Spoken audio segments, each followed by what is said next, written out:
السلام عليكم. إن الحمد لله نحمده ونستعينه ونستغفره ونعوذ بالله من شرور أنفسنا ومن سيئات أعمالنا.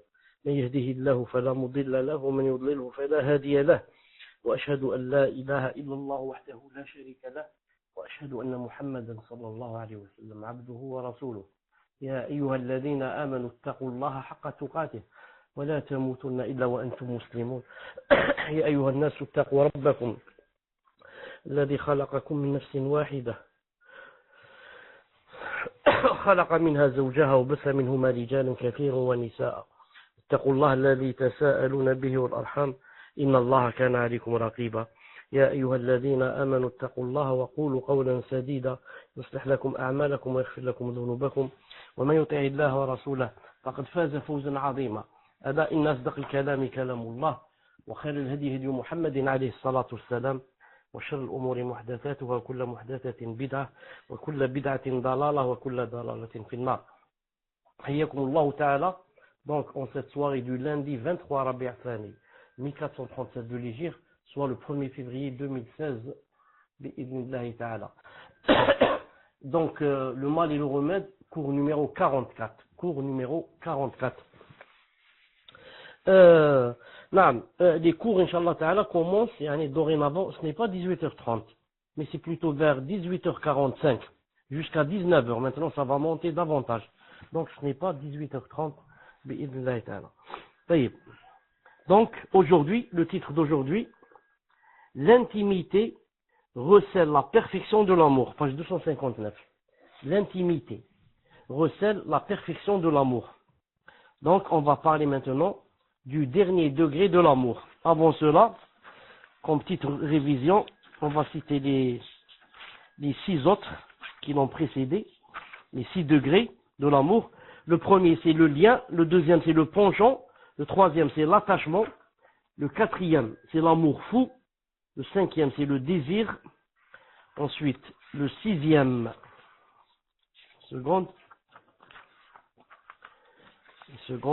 le sixième, c'est l'amour servile. Aujourd'hui, Inch'Allah Ta'ala, le septième, l'intimité. Al-Khulla. L'intimité, Al-Khulla. طيب. Ibn al-Qayyim ala rahmatullahi ta'ala dit vient ensuite l'intimité, Al-Khulla, qui recèle la perfection et le summum de l'amour. Le summum, le maximum, le degré plus élevé, de sorte qu'il ne reste dans le cœur de celui qui aime, il ne reste plus aucune place pour autre que son être aimé. C'est un rang qui n'accepte l'association d'aucune façon, et c'est un rang spécifique aux 2 amis intimes, qu'Allah les couvre d'éloges et des saluts, Ibrahim et Muhammad alayhim as-salatu was-salam, ainsi que l'a dit le prophète sallallahu alayhi wa sallam lorsqu'il a dit Allah m'a pris pour ami intime, de la même manière qu'il a pris Ibrahim pour ami intime, rapporté par Muslim numéro 532. Allah m'a pris pour ami intime de la même manière qu'il a pris Ibrahim pour ami intime. Donc ça c'est spécifique à ces 2 nabis, c'est tout, Ibrahim et Muhammad alayhi salam. Ou encore dans l'autre hadith authentique, je désavoue toute personne qui prétendrait que je suis son ami intime. Je désavoue toute personne qui prétendrait que je suis son ami intime. Celui-là, il est cité par Muslim 38-83. 38-83. Ibn al-Qayyim ala rahmatullah ta'ala dit, lorsqu'Ibrahim alayhi salam demanda un enfant et qu'on le lui accorda, alors son amour pour lui, pour cet enfant, pénétra son cœur et en prit une part. L'être aimé, c'est-à-dire Allah subhanahu wa ta'ala, fut jaloux qu'il puisse y avoir dans le cœur de son ami intime une place pour un autre. Ainsi, il lui ordonna de le sacrifier. L'ordre survint en rêve, afin que la réalisation du commandement soit d'une plus grande épreuve encore. le but n'était pas de sacrifier l'enfant, mais de le sacrifier dans son cœur, afin que le cœur soit exclusivement voué au Seigneur. Lorsque l'ami intime d'Allah Azza wa Jal, Ibrahim, se pressa de se conformer à l'ordre d'Allah subhanahu wa ta'ala, et qu'il préféra l'amour d'Allah à l'amour de son enfant, l'objectif fut atteint. L'ordre du sacrifice de l'enfant fut levé, et on le remplaça par un bélier immense. Ceci, car le Seigneur n'ordonne pas une chose pour ensuite l'invalider totalement, mais il doit rester une partie de cet ordre ou un substitut. De la même manière qu'il maintint la législation de la rançon, de la recommandation d'effectuer une aumône avant de converser avec le prophète islam, des saintes prières après avoir levé les 50, tout en maintenant leur récompense. Et il dit, d'après le hadith de Bukhari et de Muslim, il dit, la parole ne change pas auprès de moi, c'est-à-dire Allah Ta'ala dit, la parole ne change pas auprès de moi. Elles sont au nombre de 5 dans la pratique et 50 dans la récompense. Taïeb. Vous m'entendez, j'espère. Alhamdoulilah.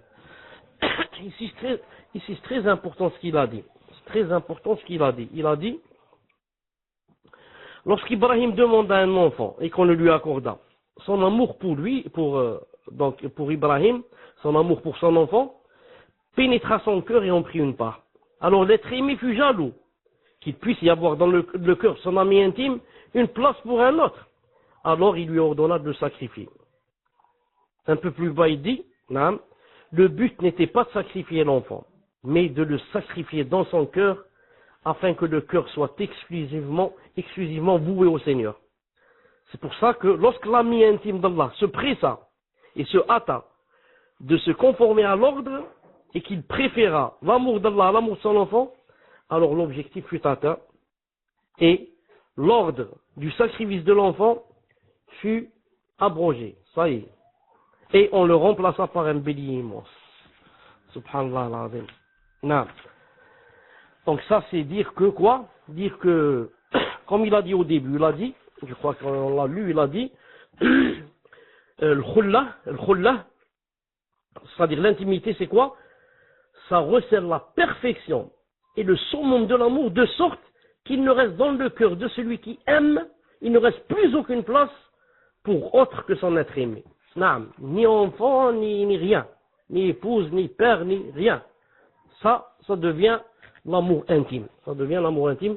Et il n'a atteint ce statut que Ibrahim alayhi salam et Muhammad alayhi salatu salam. Autre titre. L'amour est général et l'intimité est spécifique. L'amour est général et l'intimité est spécifique.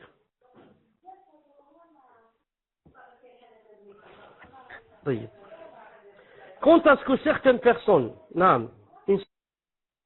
je disais, quant à ce que certaines personnes, induites en erreur, pensent du fait que l'amour est plus parfait que l'intimité, et qu'Ibrahim alayhi salam, est l'ami intime d'Allah, et Muhammad alayhi salam, le bien-aimé d'Allah, c'est une ignorance.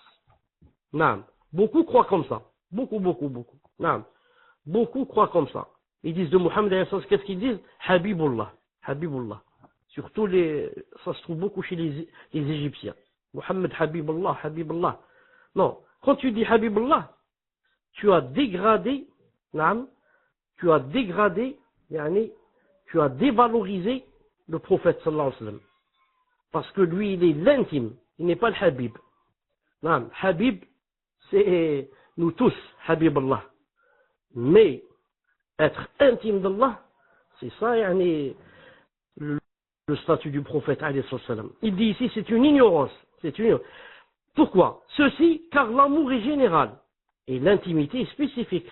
L'intimité, c'est le summum de l'amour. Et le prophète alayhi salam a mentionné qu'Allah l'a pris pour ami intime, de la même manière qu'il a pris Ibrahim pour ami intime. Et il a nié qu'il puisse avoir un ami intime en dehors de son Seigneur, bien qu'il ait mentionné son amour pour Aïcha et son père, pour Omar ibn Khattab et d'autres. Ainsi Allah Ta'ala a dit, Inna Allah yuhibbu at-tawwabin wa yuhibbu al-mutatahhirin. Allah aime ceux qui se repentent et ceux qui se purifient. Voilà, Baqara 222. Pourquoi on a cité ce verset? Pour te dire que tous ceux qui se repentent, Allah Ta'ala les aime. Et aime ceux qui se purifient. Tous ceux qui se purifient, Allah Ta'ala les aime. Donc, nous tous, on est des amis d'Allah. Naam, il nous aime. Habib Allah. Mais est-ce qu'on est des intimes? On ne l'est pas. Aussi, il a dit, Wallahu yuhibbu sabirin. Allah aime ceux qui patientent. Allah aime ceux qui patientent. Ali Imran 146. Allah aime ceux qui patientent. Toute personne qui patiente, Allah Ta'ala l'aime. Elle devient Habibullah, l'ami d'Allah. Mais est-ce qu'elle devient ami intime? Jamais. Wallahu yuhibbul muhsinin. Allah aime ceux qui sont bienfaisants. Ali Imran 146. Allah aime ceux qui sont bienfaisants. Naam. Donc toute personne qui est bienfaisante, Allah Ta'ala l'aime. Mais peut-elle être ami intime d'Allah? Jamais. Allah Ta'ala dit, Inna Allah yuhibbul muqsitin. Allah aime ceux qui sont équitables. Surat Al-Ma'idah, verset 42. Allah aime ceux qui sont équitables. Al-Ma'idah 42. Donc, ça ne veut pas dire que parce que je suis équitable, que je suis un ami intime, mais je suis seulement quelqu'un que Allah Ta'ala aime. De même, il dit le jeune qui se repent, est le bien-aimé d'Allah. Alors que son intimité est spécifique aux deux amis intimes. Donc, comme j'ai dit, on est tous des bien-aimés d'Allah. Je veux dire tous, quand on est bienfaisant, quand on est endurant, quand on est pur, quand on fait ce que Allah Ta'ala aime, on devient son bien-aimé, on devient le bien-aimé d'Allah. Mais on ne devient pas quoi? On ne devient pas l'ami intime. Tout à l'heure, j'ai dit, on devient ami. Non, je dis mieux, on devient bien-aimé. Mais on ne devient pas l'ami intime. Cette prétention, c'est-à-dire prétendre que l'amour est plus parfait que l'intimité. Certains croient que le fait que tu dises Muhammad Habibullah, c'est mieux que tu dises Muhammad Khalilullah. Ça, c'est pas vrai d'Ibn al-Qayyim. Cette prétention, et qu'est-ce qu'il dit ici? Cette prétention ne naît que d'une faible science et compréhension, c'est-à-dire faible compréhension d'Allah et de son message. Donc, résumé, conclusion, l'intimité est beaucoup plus haute, et beaucoup mieux, et haute, d'ailleurs c'est le summum, c'est le maximum, c'est l'apogée de l'amour. C'est beaucoup plus haut que être bien aimé. 93. Le délaissement et l'avilissement pour l'être aimé. Le délaissement et l'avilissement pour l'être aimé. Alhamdulillah. Aujourd'hui, Allah Ibarak, Abu Turab, il écrit vite, Allah Ibarak. Qu'Allah Ta'ala l'aide à ce qu'il continue comme ça. Il dit ici, il a précédé que l'homme ne délaisse ce qu'il aime et désire que pour ce qu'il aime et désire. Écoutez bien, je répète. L'homme c'est l'être humain, bien sûr, ne délaisse ce qu'il aime et désire. Pourquoi il les délaisse? Il les délaisse que pour ce qu'il aime et désire. Comprenez? L'être humain, s'il délaisse une chose qu'il aime et qu'il désire, pourquoi? Parce que, il y a autre chose, pour que, il arrive à ce qu'il aime et ce qu'il désire. Mais il délaisse ce qu'il aime le moins pour ce qu'il aime le plus. De la même manière qu'il accomplit ce qu'il déteste. Il accomplit, l'être humain, des fois, la personne accomplit ce qu'elle déteste pour susciter ce dont l'amour est plus fort que la répugnance pour ce qu'il accomplit. Ou pour se défaire d'une chose dont le caractère détestable est plus grand pour lui que ce qu'il accomplit. Il a précédé que la spécificité de la raison, c'est quoi? On l'a cité il y a 2 ou 3 cours. C'est de quoi? C'est de préférer la plus élevée des deux choses aimées. On dit de quelqu'un qu'il est, masha'Allah, qu'il est lucide, qu'il est raisonnable. C'est quoi? Salam alaikum. Je crois que je t'ai dit qu'on était, je ne savais pas. Est-ce que vous pouvez prendre le micro et me dire, personne lucide? Ça y est. Donc je ne sais pas exactement où j'étais, une personne lucide, mais je redis très vite. Vouloir s'attirer le bien et pousser le mal, repousser le mal de soi-même, c'est une chose que Allah Ta'ala a créée comme fitra dans la personne, dans la prédisposition naturelle. Même les animaux ont ça. L'animal aime s'attirer le bien et repousser le mal. Mais la personne lucide, la personne raisonnable, la personne kiyis, c'est qui? Ce n'est pas seulement celui qui s'attire le bien, mais qui s'attire le meilleur bien. S'il y a deux biens, un petit bien, un grand bien, je m'attire le grand bien. Et s'il y a deux maux, un petit mal et un grand mal, je pousse le grand mal. C'est-à-dire je fais seulement le petit mal. C'est ça qui montre la différence aussi entre nous, par exemple, et les animaux. Et nous et les animaux des humains. Parce que même parmi les animaux, les humains, il y a des animaux. Ceux qui n'adorent pas Allah, font ce qu'ils veulent, sont des animaux. Bon, boivent, mangent et dorment comme les animaux. Le muhim. Donc la personne qui c'est quoi? Il s'attire le plus grand bien et repousse de lui le plus grand mal. El muhim. Maintenant, pour pouvoir arriver à ce statut, qu'est-ce qu'il faut? Il faut deux choses. La première, il faut avoir la perception. Non, il faut avoir une grande perception. Non. Cette perception, qu'est-ce qu'elle fait? La perception, elle te permet de percevoir, de comparer, de savoir que ce bien est plus grand. Donc, tu essaies de l'attirer. Elle te permet de savoir que ce mal est plus grand. Donc, tu vas essayer de le repousser.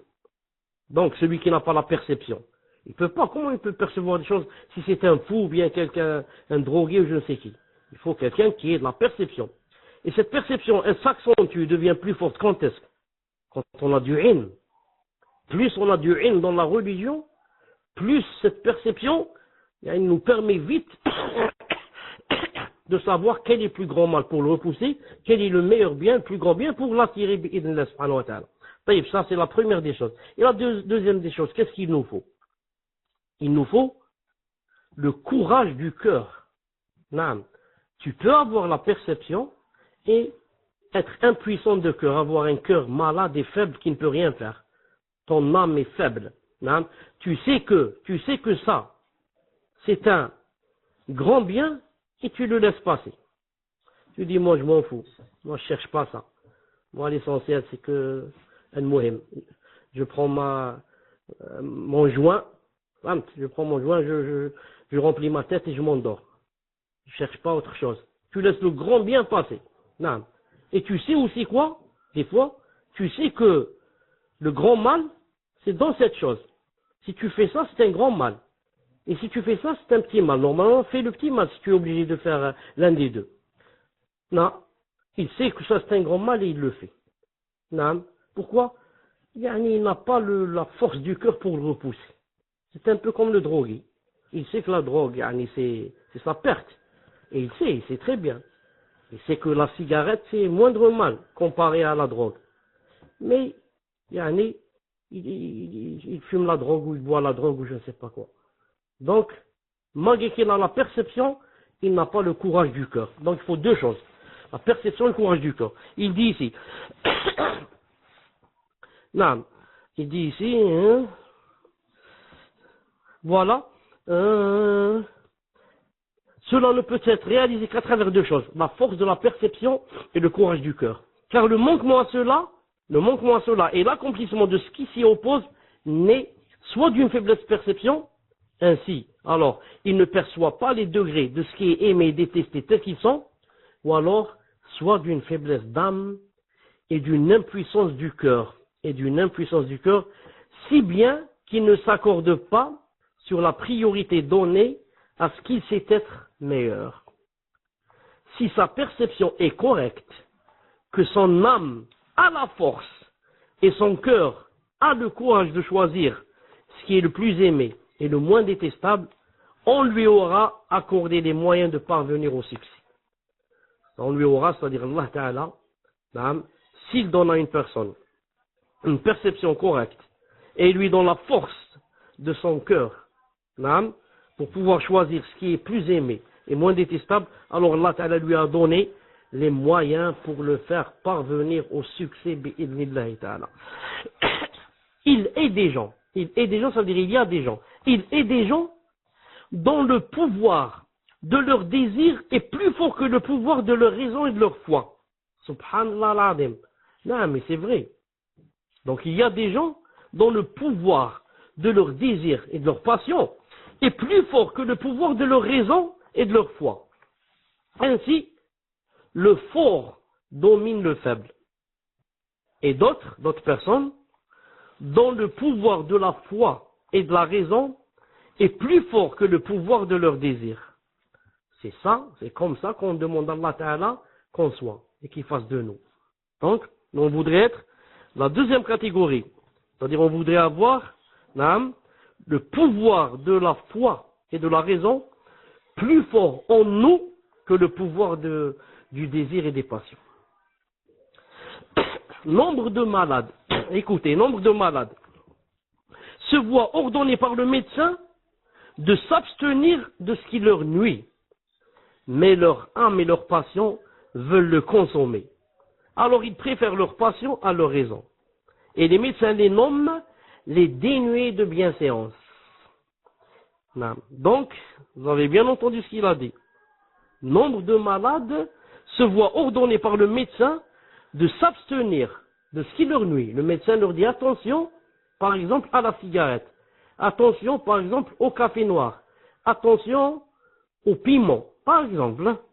Mais leur âme et leur passion veulent consommer ces choses. Attention à l'alcool. Mais son âme et ses passions le poussent à consommer. Alors, pourquoi? Ils préfèrent leur passion à leur raison.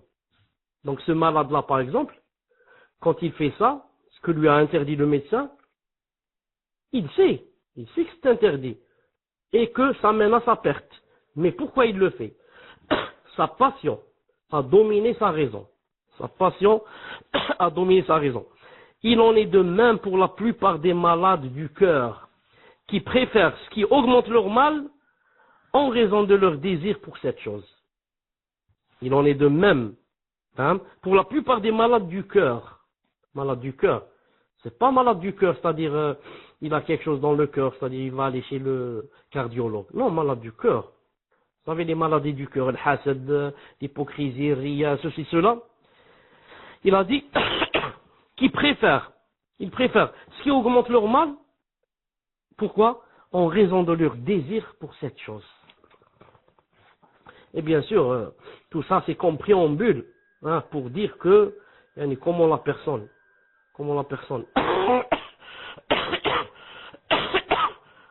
c'est que, l'essentiel c'est l'au-delà, sa raison lui dit que l'essentiel c'est l'au-delà.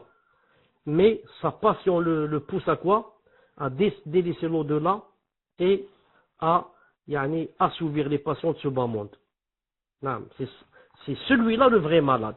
Celui-là, le grand malade inguérissable, incurable.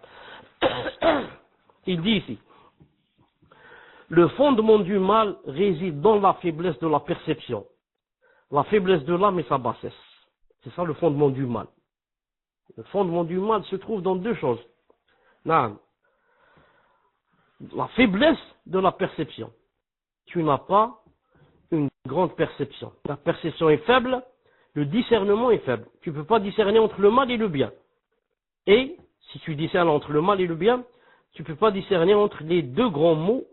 Quel est, parmi les deux mots, quel est le plus grand et le plus détestable pour s'éloigner de lui. Et parmi les deux biens, quel est le plus grand bien pour pouvoir le faire. Donc tu n'as pas ça. Et il a dit, la deuxième chose, c'est la faiblesse de l'âme et sa bassesse. Comme on a dit tout à l'heure, des fois tu sais, tu as la perception, alhamdoulilah, mais malgré cela, les passions ont dominé. Les passions ont dominé et tu fais ce que tu sais et dont tu es convaincu qu'il va te ruiner.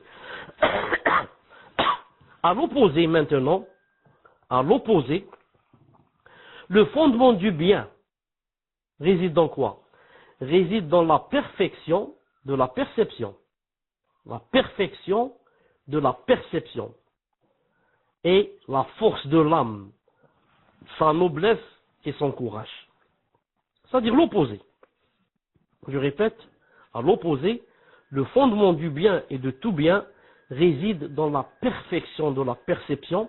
Et ça, j'ai dit tout à l'heure, plus on a de science en religion, plus notre perception devient parfaite. Et en plus de ça, il faut ajouter quoi? Il faut ajouter la force de l'âme. La force de l'âme, sa noblesse et son courage. L'amour et la volonté sont le fondement et la base de tout acte. Alors que l'aversion et le dégoût sont le fondement et la base de tout délaissement. Je répète, c'est très important. L'amour et la volonté sont le fondement et la base de tout acte. Non. Si tu n'aimes pas une chose et que tu ne la veux pas, non, donc cette chose n'arrivera jamais. Pour que cette chose arrive, il faut deux choses. Que tu l'aimes. Car si tu l'aimes pas, tu vas rien faire pour l'avoir. Non. Mais l'aimer ne suffit pas. Encore faut-il que tu veuilles. Ah, il faut que tu bouges maintenant pour avoir cette chose. Pour la volonté. Non. J'aime peut-être être médecin. Mais il faut que je fasse les études. Non, c'est pas seulement j'aime. Il faut que je fasse les études. Il dit, alors que l'aversion, le fait de ne pas aimer une chose, et le dégoût sont le fondement et la base de tout délaissement. Pour que tu délaisses une chose, qu'est-ce qu'il faut? Il faut l'aversion, ne pas l'aimer, et ça suffit pas. Pourquoi ça suffit pas? Car des fois tu n'aimes pas une chose et tu la fais. J'aime pas la cigarette et je la fume. J'aime pas l'alcool et j'en bois. Donc ça suffit pas. L'aversion envers une chose ne suffit pas. Mais encore faut-il quoi? Il dit, il faut le dégoût. Naam. Il faut le dégoût pour délaisser la chose. Si tu as seulement l'aversion et la haine de cette chose, ça suffit pas. Il faut encore le dégoût pour s'en détacher et s'en éloigner. Il dit ici, ces deux forces dans le cœur sont le fondement du bonheur ou du malheur de l'être humain. Ces deux choses dans le cœur, ces deux forces dans le cœur sont le fondement du bonheur ou du malheur de l'homme. L'existence d'un acte volontaire ne peut survenir que par l'existence de sa cause dans l'amour et la volonté. Ce qu'on a dit tout à l'heure. L'existence d'un acte volontaire ne peut subvenir et exister que par l'existence de sa cause dans l'amour de cette chose et la volonté de la faire. Quant au fait de ne pas agir, cela peut parfois être dû à l'absence de ce qui implique et cause l'acte, et d'autres fois à l'existence d'une aversion et d'un dégoût qui l'empêche. Je répète, quant au fait de ne pas agir et de ne pas faire une chose, cela peut parfois être dû à l'absence de ce qui implique et cause l'acte. Des fois, par exemple, je ne vole pas. Pourquoi je ne vole pas? Des fois, c'est parce que il y a absence de ce qui implique et cause l'acte. Dans mon cœur et dans mon esprit, je ne pense pas à cette chose. Donc si je ne pense pas au vol, je ne peux pas voler sans penser déjà à voler. Pour voler ou faire un acte, il faut déjà l'avoir dans le cœur, d'avoir l'intention, ensuite le faire. Donc il dit, des fois, c'est à cause que il n'existe pas dans le cœur, et des fois, c'est dû et d'autres fois, c'est dû à l'existence d'une aversion et d'un dégoût qui l'empêche. Et des fois, j'ai le vol dans le cœur, mais alhamdoulilah, en même temps, j'ai l'aversion pour cette chose et la haine. C'est pour ça que je ne vole pas. J'ai l'aversion et j'ai la haine. Bien sûr, l'aversion et la haine elles-mêmes, d'où est-elle venue? Ça dépend. Peut-être parce que j'ai honte des gens. Peut-être je dis c'est pas quelque chose de bien. Ou peut-être ça vient du din. Quand ça vient du din, c'est très fort. Quand la cause, c'est le din, c'est très fort. Et quand la cause, c'est seulement les gens, etc., non, c'est pas très fort et c'est pas fort. Pourquoi? Car s'il n'y a pas les gens, je peux voler. Si je suis dans un endroit, il n'y a personne qui me voit, je peux voler. Mais si c'est pour Allah, je ne le fais dans aucun cas. Il dit ici, c'est à cela que sont liés les ordres et interdits. Et c'est ce qu'on nomme l'abstention. L'abstention, el-kef. En arabe, el-kef. Et c'est également à cela que sont liés la récompense et le châtiment. La récompense et le châtiment. Ainsi, se dissipe l'ambiguïté, au sujet du délaissement, quant à savoir s'il vise à produire des actes ou à empêcher leur existence. La vérité est qu'il se compose de deux parties. Le délaissement lié à l'absence d'une cause,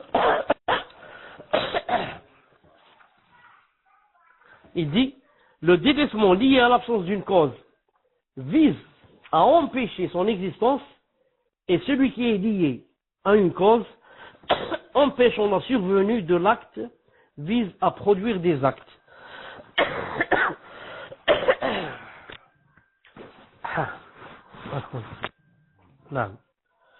Je répète, il dit ici, ainsi se dissipe l'ambiguïté au sujet du délaissement. Le kef, quand on ne fait pas une chose. Parce que, quand on ne fait pas une chose, qu'est-ce que ça veut dire? Pourquoi je ne l'ai pas faite? Je ne l'ai pas faite, il se peut que cette chose ne me soit même pas passée par l'esprit. Mais, il se peut que cette chose soit passée par mon esprit, se trouve même dans mon cœur, et je la délaisse. C'est ce deuxième volet, le fait d'avoir la chose dans le cœur et de ne pas la faire, si elle est interdite, et que je ne la fais pas pour Allah, c'est ça ce qui donne la récompense, bi'idhnillahi ta'ala, et non pas le premier. Car le fait de ne pas avoir une chose dans la tête, et de la délaisser à cause de cela, ne donne pas la récompense. Exemple, maintenant quand vous êtes assis en face de moi à écouter le cours, vous n'êtes pas en train de mentir, ni en train de faire la namima, ni en train de fumer, ni de boire l'alcool. Mais est-ce que vous avez des récompenses pour cela? Non. Pourquoi? Parce que ce sont des choses qui ne sont pas venues à l'esprit. À la base, déjà, vous n'avez pas à l'esprit. Vous êtes en train d'écouter un cours et d'essayer d'apprendre, etc. Mais, quand est-ce qu'on a la récompense? Quand il y a deux choses.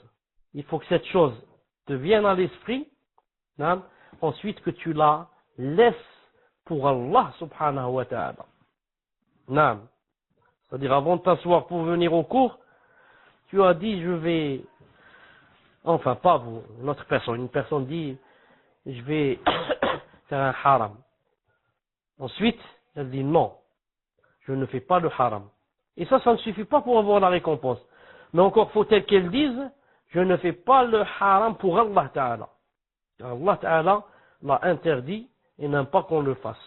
C'est comme ça, c'est ainsi seulement qu'on peut avoir une récompense pour le kef, c'est-à-dire pour l'abstention, pour m'être abstenu.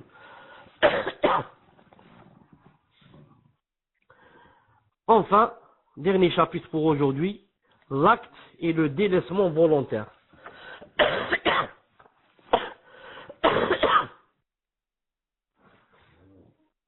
Vous avez écrit l'acte et le délaissement volontaire. C'est ce que je disais. Je fais une chose, ou bien je la délaisse volontairement. L'acte et le délaissement volontaire sont choisis par celui dont le cœur est vivant, en fonction de la survenue d'un bienfait dont il jouira, ou la disparition d'un mal qui le guérira. Ainsi, on dit qu'on a guéri sa poitrine et son cœur. Je répète, l'acte et le délaissement volontaire sont choisis par celui dont le cœur est vivant. Naam.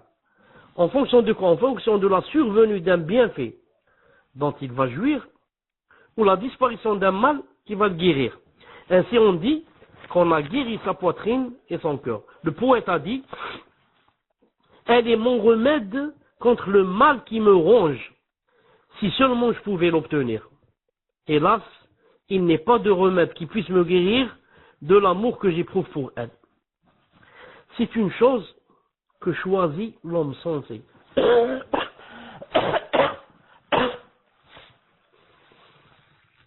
Ibn al-Qayyim rahimahullah ta'ala dit, c'est une chose que choisit l'homme sensé, et même l'animal sauvage. Mais nombre de gens commettent en cela une erreur grossière. Ainsi, qu'est-ce qu'ils font? Ils cherchent la jouissance en ce qui va leur mener, en ce qui va leur causer une plus grande souffrance. Donc, ici Ibn al-Qayyim veut montrer que c'est bien, naam, de jouir d'un bienfait et de guérir d'un mal, mais à condition que la jouissance que je cherche ne me cause pas une plus grande souffrance. Naam. C'est pour ça qu'il dit, beaucoup de gens commettent en cela une erreur grossière. C'est quoi? Ainsi ils cherchent la jouissance en ce qui va leur causer une plus grande souffrance.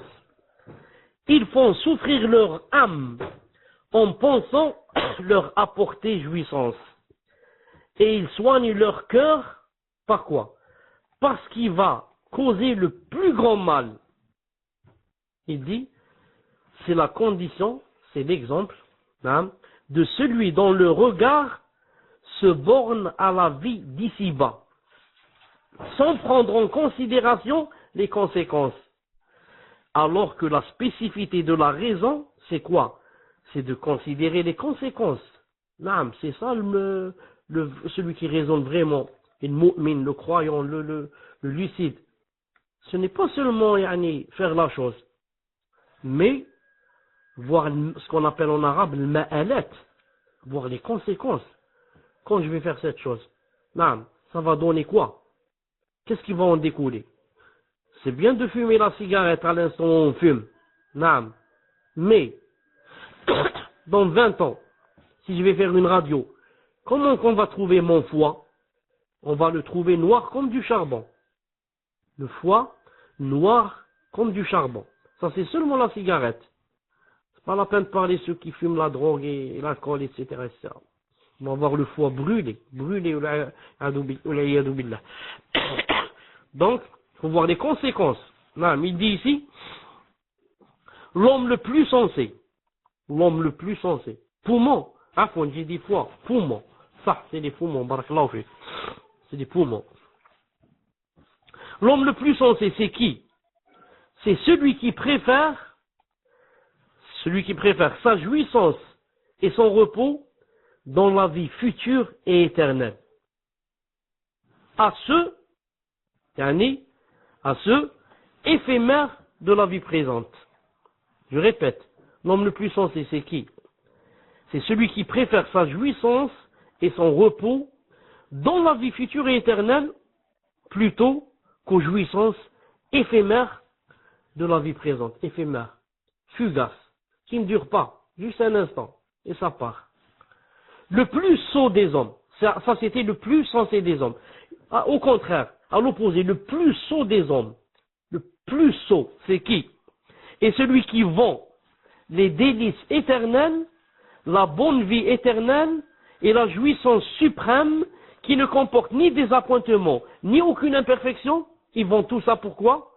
Pour une jouissance éphémère, mêlée de souffrance et de peur, à la disparition rapide et à la fin imminente. Voilà le plus sot des gens.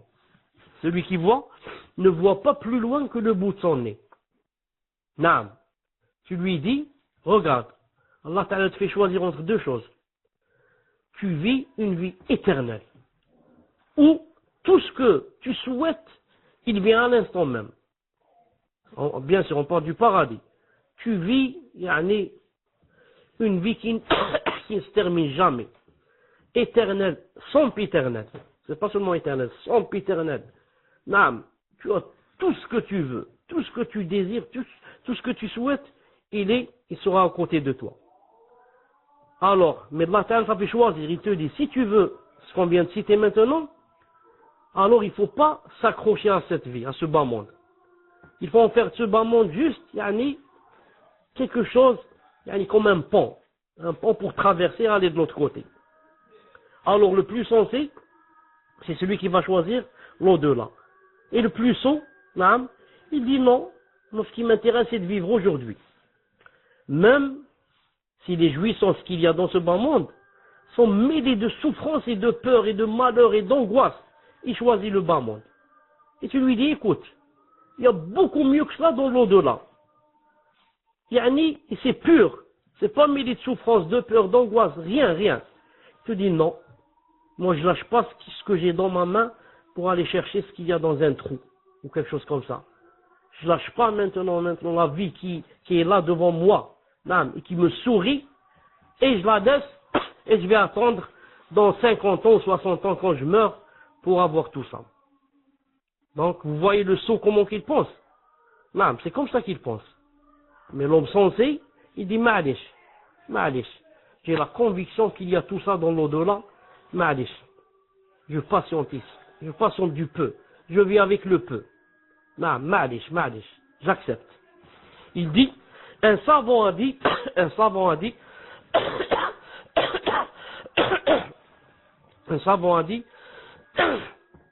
j'ai réfléchi sur ce vers quoi cheminent les hommes doués de raison. Ce savant, c'est Ibn Hazm, rahimahullah ta'ala. Dans son livre, Al-Akhlaq al-Siyar, page 13-16. Il a dit, j'ai réfléchi sur ce vers quoi cheminent les hommes doués de raison. Et j'ai constaté qu'ils cheminaient vers un seul objectif, même si leur voie différait dans la manière de l'atteindre.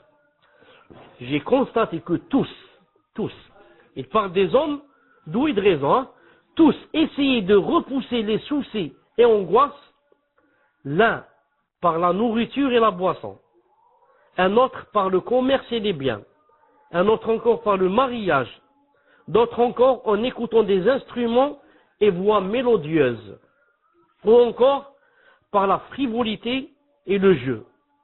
Je me suis dit, c'est là l'objectif des hommes doués de raison. Mais toutes les voies n'y mènent pas. Et la plupart d'entre elles ne mènent qu'à son contraire. Et je n'ai vu parmi toutes ces voies qu'une seule menant à cet objectif. C'est quoi? Celle qui consiste à se diriger vers Allah subhanahu wa ta'ala. N'adorer que lui et de préférer son agrément à toute chose. Si celui qui emprunte cette voie manque une part de ce bas monde, il obtient la part élevée avec laquelle n'existe nul manque. Si l'homme l'obtient, il obtient toute chose. Et s'il la manque, il manque toute chose. Et s'il obtient sa part de ce bas monde, c'est de la manière la plus heureuse. Enfin, il dit, il n'est pour l'homme, c'est-à-dire l'homme doué de raison, de voie meilleure et plus à même de le faire parvenir à sa délectation, son bonheur et son succès. Il n'y a pas, il y a seulement la voie d'Allah. Et c'est Allah Azza wa Jal qui accorde la réussite. Il vient d'appeler à Salat al-Isha, on s'en compte dans une demi-heure au moins. Inch'Allah. Subhanak Allahumma wa bihamdik, ashhadu an la ilaha illa ant, astaghfiruka wa atubu ilayk. Assalamu alaykum wa rahmatullah. Assalamu alaykum wa rahmatullah. Est-ce que vous m'entendez?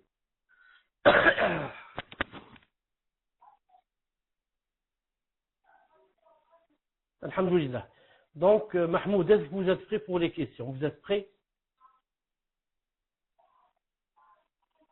Alhamdulillah. Et en même temps, dites-moi c'est qui le nom du récitateur, car sa récitation m'a beaucoup plu. Naam. Tfaddal, Inch'Allah, pour la première question.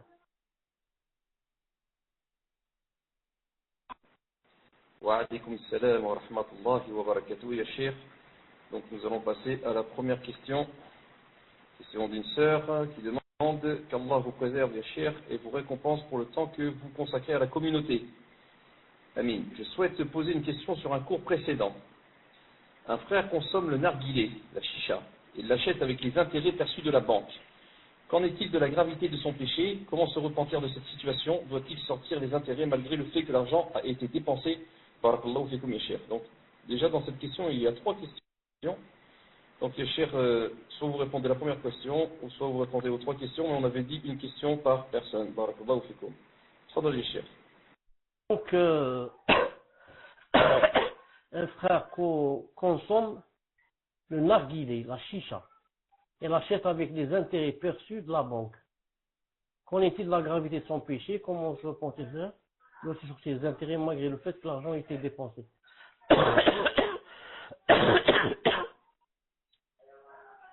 La chicha est interdite, et haram, et bien sûr ce n'est pas de la drogue. Vous savez que ce n'est pas de la drogue, mais, ou du moins ce que je sais, je parle d'Algérie. Chez vous, qu'est-ce qu'on met dans la chicha, je ne sais pas. Mais, ceux qui fument, sont unanimes pour dire que c'est plus grave que la cigarette, question de santé. Donc, question de santé, la chicha, qui est devenue une mode pour les hommes et les femmes, c'est plus grave que la cigarette. Quelqu'un m'a dit, quand j'étais au Koweït, il m'a dit, j'ai jamais fumé la chicha. Il m'a dit, j'ai essayé une fois. Il m'a dit, quand j'ai fait rentrer la fumée dans mon poitrine, j'ai presque étouffé. Il m'a dit que, vu la densité la dose de la fumée et comment ça s'appelle, la nicotine qu'il y a dans cette chicha. Et en plus de cela, qu'est-ce qui est écrit ici? La chicha représente un danger pour la santé pour tous ceux qui s'y adonnent. La chicha provoque des effets néfastes sur la santé qu'il faut connaître. La composition de la chicha est d'environ 25% de tabac, associé à un mélange de la mélasse et d'arômes de fruits. La sensation parfumée agréable est trompeuse, car les fumeurs de chicha n'ont pas idée de la quantité de produits toxiques inhalés et de leurs effets nocifs sur la santé. Contrairement aux idées reçues, fumer le narguilé est très néfaste pour la santé. Fumer la chicha augmente le risque de cancer, etc. El-Mouhim. Donc, comme il a dit ici, la sensation parfumée agréable est trompeuse. Il croit que il est en train de fumer des bananes, ou il est en train de fumer je ne sais pas quoi, des pommes, etc. Mais comme m'a dit le frère, qu'il l'a essayé pour la première fois, il m'a dit, j'ai senti mon poitrine qui voulait éclater. C'est dire quoi? La gravité. Et la deuxième des choses, il vient de faire ça avec quoi? Avec l'argent des intérêts. L'argent des intérêts, on doit le donner à des nécessiteux. Pour ceux qui disent c'est permis de le prendre. Cheikh Ibn Uthaymin a une fatwa où il dit c'est même pas permis de le prendre de la banque. Et le si on prend de la vie, qu'on le prend à condition que ce soit pas pour nos intérêts. Comme disent certains, c'est pour payer l'essence ou l'électricité ou le gaz ou le téléphone ou la cigarette ou je ne sais quoi. Tout ça, c'est pas permis. Donc, pourquoi? Car tu es en train de profiter du haram. Tu as fait le haram et ensuite ce haram lui-même, tu profites de lui à tes dépens. Non, il faut le donner aux nécessiteux ou bien à l'hôpital ou à n'importe où. Mouhim, tu dois le donner à des gens qui en ont besoin. Bi'idnillah subhanahu wa ta'ala. Naam, tfaddal. Naam, jazakallahu khayran, Cheikh. Donc, nous allons passer à la deuxième question.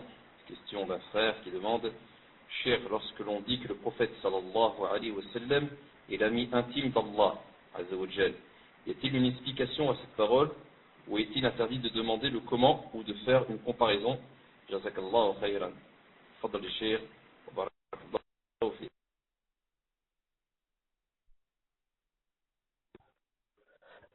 Quand on dit il est l'ami intime, c'est pour dire que il n'est pas seulement l'ami, pour dire qu'il a atteint le summum dans la relation étroite avec l'être aimé. Non. Avec Allah, on a tous une relation, nous, ça. Le fait de l'adorer, déjà tu as une relation avec Allah subhanahu wa ta'ala. Maintenant, la relation la plus étroite avec lui, et le summum de cette relation, c'est d'être son ami intime. Voilà. Et ça ne peut être donné, et n'a été donné qu'à notre prophète alayhi salam et à Ibrahim alayhi salam. Et quand on est un ami intime d'Allah subhanahu wa ta'ala, vous savez déjà entre nous les êtres humains, quand on dit que X, Omar est mon ami et Karim est mon ami intime. Vous savez qu'il y a une différence entre les deux.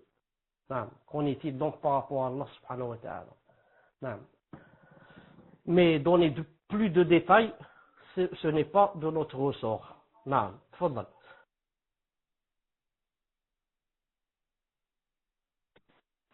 Jazakallahu khairan, Cheikh. Nous allons passer à la troisième question, question d'un frère. Donc il dit, tout d'abord, Cheikh, je tenais à vous dire que je vous aime en Allah. Ma question porte sur la Aqidah. Je voudrais savoir si dans Al-Barzakh, les âmes peuvent se rencontrer et si on peut circuler librement. Que sait-on d'autre concernant cette phrase qui sépare la mort d'une personne et sa résurrection? Pouvez-vous détailler la réponse? Barakallahu fikum. Donc je refais un rappel, Barakallahu fikum, c'est une question par personne. Donc pour les prochaines questions, Jazakallahu khayran, de ne poser de questions. Tfadal ya Cheikh, wa Jazakallahu khayran.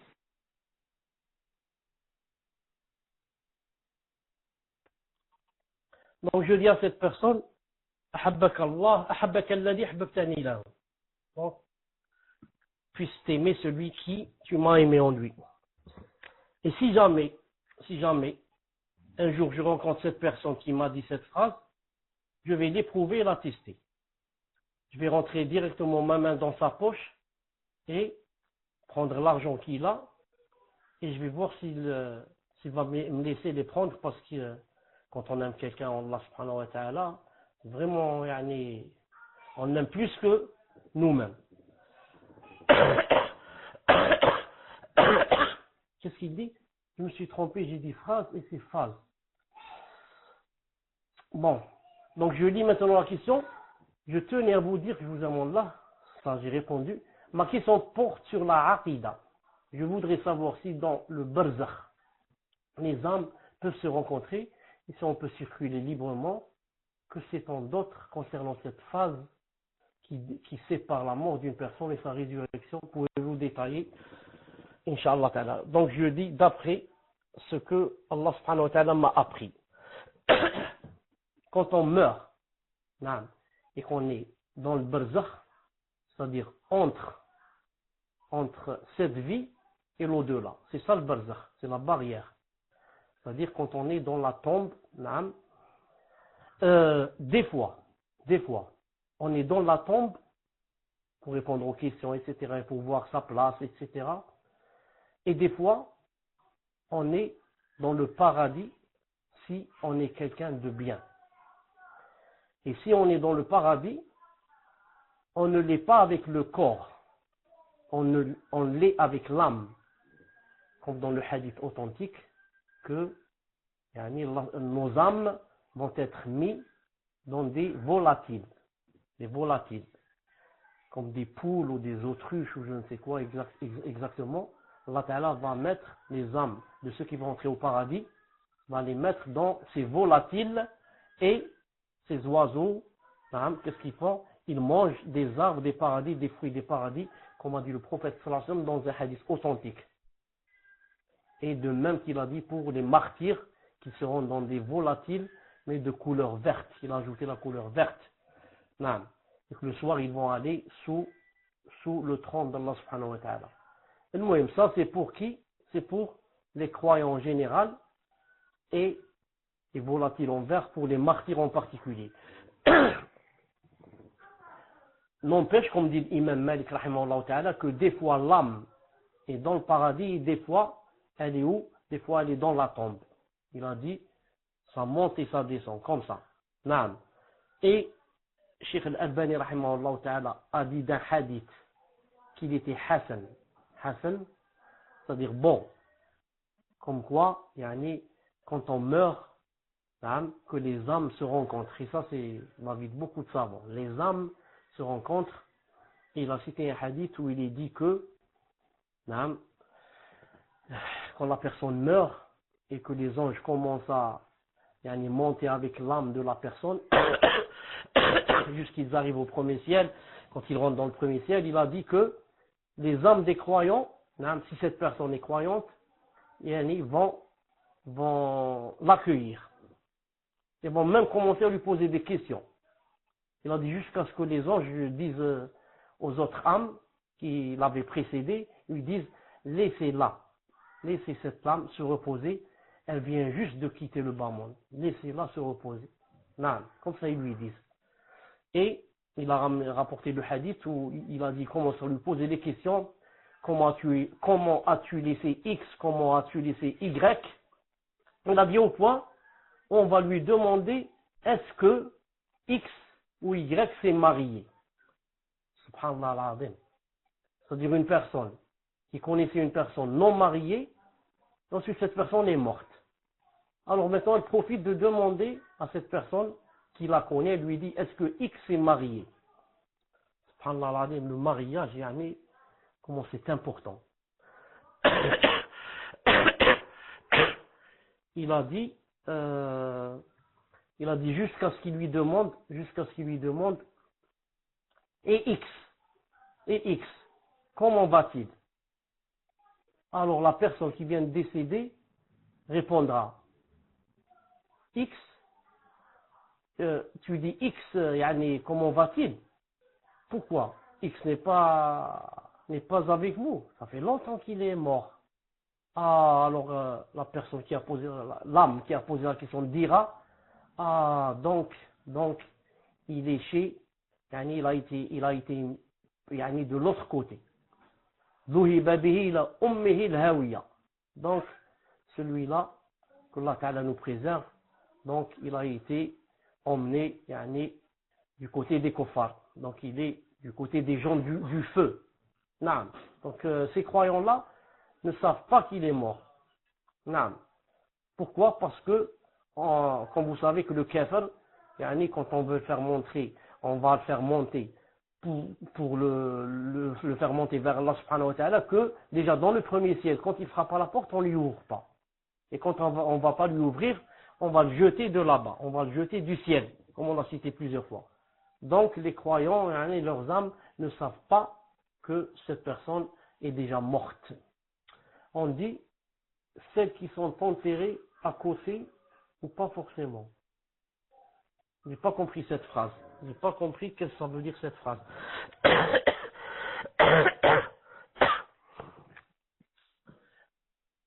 Non, pour tout le monde. Ceux qui se connaissent, vont poser des questions à la personne qu'ils connaissent. Comment vas-tu? Comment as-tu laissé X? Comment as-tu laissé Y? L'épicier peut-être du boulanger, comment il va? Ton oncle, et comme ça. Naam. Wallahu ta'ala alam. Tfaddal inshallah ta'ala pour la troisième question ou la quatrième. Tfaddal.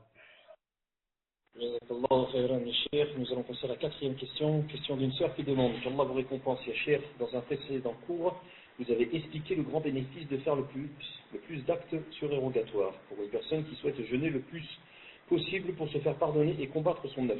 Est-il préférable de suivre la sunna en jeûnant le lundi et le jeudi, ainsi que les jours blancs, ou peut-elle jeûner autant qu'elle le peut et s'arrêter quand elle le souhaite? Barakallahu fikum, tafaddal ya Cheikh.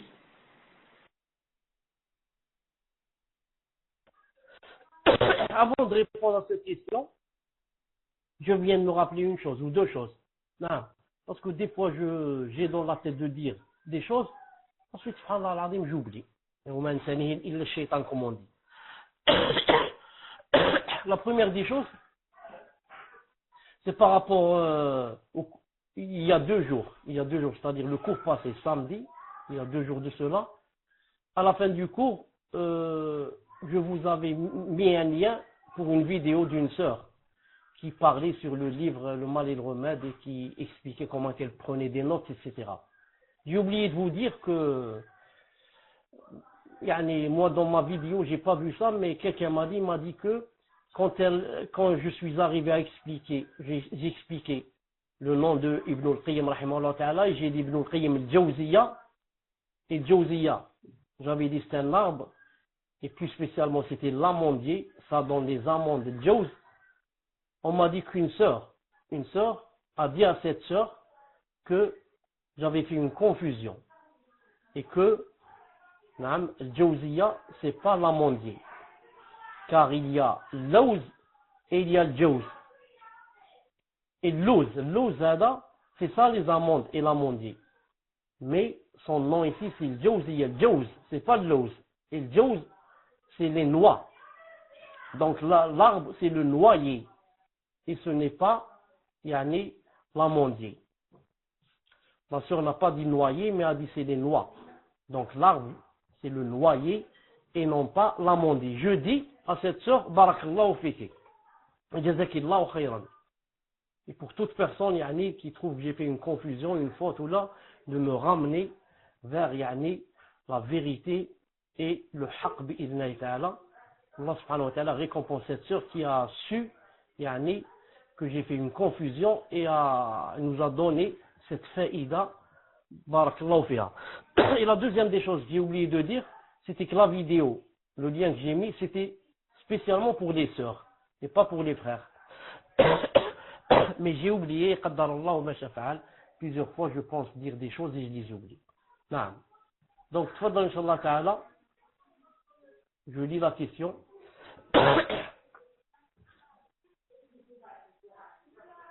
C'était logique quand même. Qu'est-ce qui était logique?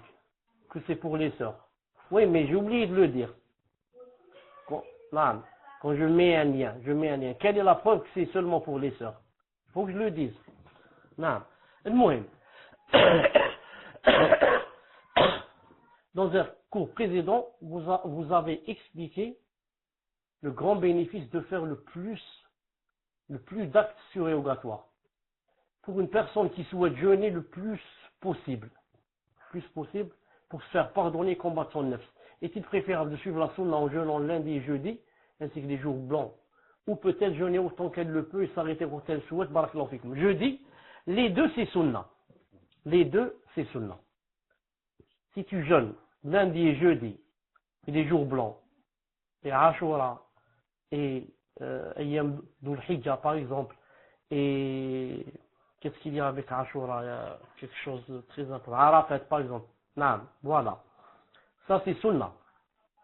Et si tu veux jeûner, naam, comme ça, 15-20 jours d'affilée, ensuite s'arrêter, ensuite rejeûner, et comme ça, tout ça c'est sunna. Le prophète, dans un hadith authentique, on disait de lui qu'il jeûnait jusqu'à ce qu'on disait, il ne va plus s'arrêter. Ensuite, manger, c'est-à-dire ne jeûnez pas, jusqu'à ce qu'on dise, il va plus, jusqu'à ce qu'on dise, il va plus jeûner. Subhanallah. Donc, les deux c'est sunna. Allahumma barik. Jazakumullah khairan. Ça c'est, j'ai même oublié comment qu'elle s'appelle. C'est une de mes petites filles. Mais dommage, j'ai oublié comment qu'elle s'appelle. Wallah. C'est pas grave. Attendez, j'arrête un instant pour essayer de me rappeler comment qu'elle s'appelle. Attendez, je vais demander comment qu'elle s'appelle et je reviens.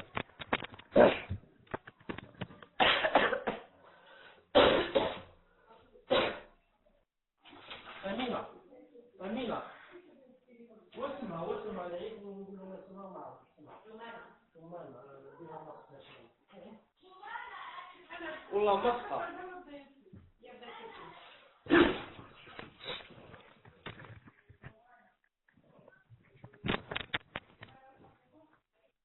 Donc j'ai ramené son prénom et je suis revenu. Non, mais il y en a qui vont s'étonner, subhanallah. Il ne sait pas comment il s'appelle. Donc c'est une petite fille qui s'appelle Jumana. Elle s'appelle Jumana. On revient donc à notre hadith. C'est de la sunna quoi? C'est de la sunna de jeûne et lundi, jeudi et les jours connus. Et c'est de la sunna aussi de faire comme le prophète sallam des fois, de jeûner 15, 20 jours, 25 jours d'affilée, ensuite d'arrêter 20, 20 jours par exemple, ne pas jeûner. Naam. Fadal. Barakallahu fik, Cheikh. Cheikh, vous m'avez fait vraiment rire. Allahumma barak. Ça m'a rappelé Cheikh Mohamed Al-Banna, qui était à Jeddah. Ce grand savant qui était à Jeddah, qui avait je ne sais plus combien d'enfants et qui ne se rappelait plus le prénom de ses enfants. Mais un ayat, Allahumma barak, il sortait aussitôt. MashaAllah, Cheikh. Allah yahfadak. Wa yahfad bentak. Amin, ya Rabbil Amin. Donc on va passer, Inch'Allah, à la prochaine question. Question numéro 5, question d'une sœur qui dit Hafizakumullah, très cher Chalabi, est-ce que l'amour qu'une femme porte follement pour son mari, donc elle dit bien follement pour son mari, rentre dans le fait de l'aimer comme on aime Allah Azza wa Jal? Fadl ya Cheikh, wa jazakallahu khairan. Non, ça ne rentre pas tant que s'il y a contradiction entre les deux, c'est l'amour d'Allah subhanahu wa ta'ala que je fais devancer. Non, ça devient interdit. Cet amour porté, envers le mari, follement, devient interdit si quoi? Si par exemple, Allah Ta'ala me dit maintenant, c'est l'heure de la prière, il faut prier, le mari me dit non, on ne prie pas maintenant, on va rattraper le soir, et j'accepte ce que me dit mon mari. Là, ça rentre dans le shirk. Non. Allah subhanahu wa ta'ala me dit, par exemple, tel acte, quand on fait les choses intimes, tel acte est interdit. Et mon mari me dit non, même si c'est interdit, on fait cette chose. Et je le fais. Là, ça devient le shirk. Allah Ta'ala a dit cette chose est interdite, mon mari a dit on l'a fait. Et je l'ai faite. Ça rentre dans le shirk. Ça, c'est un amour des fous qu'on doit emmener à l'hôpital pour se soigner. Non. Mais si je l'aime follement et ça reste dans le halal, voilà, si par amour son mari elle accepte les péchés de son mari, il le laisse faire, dans ce cas bien sûr, ça devient haram cet amour, et cet amour cet amour mène au feu, que Allah Ta'ala nous préserve. Mais si j'aime ma femme follement ou bien vice versa, mais je ne transgresse pas les houdoud d'Allah subhanahu wa ta'ala, ce n'est pas grave bi'idnillahi subhanahu wa ta'ala. Tfaddal. Jazakallahu khairan, ya Cheikh. Nous allons passer à la question numéro 6. Question numéro 6, question d'un frère qui demande est-il possible qu'un pieux croyant, un pieux croyant, soit l'ami intime d'Allah Azza wa Jal, ou bien ceci est un privilège qui n'a été accordé qu'à Ibrahim alayhi salatu wassalam? Donc, Cheikh avait répondu à la question au cours. Fadal ya Cheikh. Est un privilège qui n'a été accordé qu'à Ibrahim alayhi salatu wassalam. Dommage, cette personne nous a pris une question, alors que comme tu dis toi, et tout le monde sait, je suis sûr que tous ceux qui écoutent connaissent la réponse. Et savent que c'est une spécificité à Ibrahim et Mohammed alayhi salam. Et je l'ai dit plusieurs fois dans le cours. Je pense que la personne est venue en retard dans le cours, Allahu alam.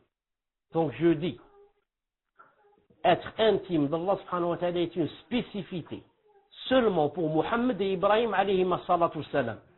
Aucune personne dans le monde, qu'elle atteigne ce qu'elle veuille dans la piété, ne pourra être un jour l'ami intime d'Allah subhanahu wa ta'ala.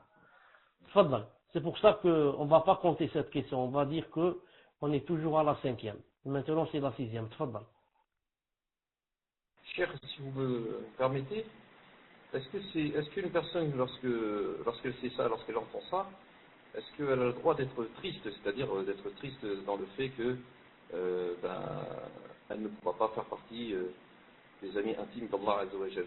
Est-ce qu'une personne peut être triste, c'est-à-dire est-ce que ça rentre, est-ce que c'est, est-ce que c'est quelque chose qui n'est pas toléré ou sans aller chef? On ne peut pas être triste. Pourquoi? Parce qu'on accepte le décret d'Allah subhanahu wa ta'ala. C'est Allah Azza wa Jalla qui a décrété cela. Et nous, on doit l'accepter avec une poitrine ouverte. Alhamdulillah. J'accepte que Allah Ta'ala ait décidé qu'ils ne prennent pas d'amis intimes. Sauf ces deux, alayhim as-salatu salam. J'accepte avec joie. Avec joie. Alhamdulillah. Ce qu'a décrété Allah subhanahu wa ta'ala, je l'accepte. C'est comme ça qu'on doit prendre cette chose. Wallahu ta'ala a'lam. Tfaddal.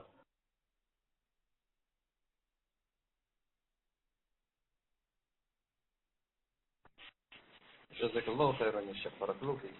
Donc nous allons passer à la question numéro 7, question d'une sœur qui demande Ahsanallahu ilaykum ya Cheikh, lors d'un cours antérieur, la question avait été posée sur la validité de la reconversion d'une personne qui visait par là un mariage. Donc la personne s'est convertie pour le mariage. Et il lui avait été répondu que sa reconversion était valable. Or, pour qu'une action soit acceptée d'Allah Azza wa Jal, il y a 3 conditions, dont la sincérité. Aussi, je n'ai pas compris pourquoi sa reconversion est valable. Barakallahu fik ya Cheikh, wa jazakallahu khair. Fadal ya Cheikh. Naam, je reconfirme, sa reconversion, disent les savants, est valable. Pourquoi? Parce que premièrement, il y a le cas de... Comment qu'elle s'appelle? Il y a le cas de...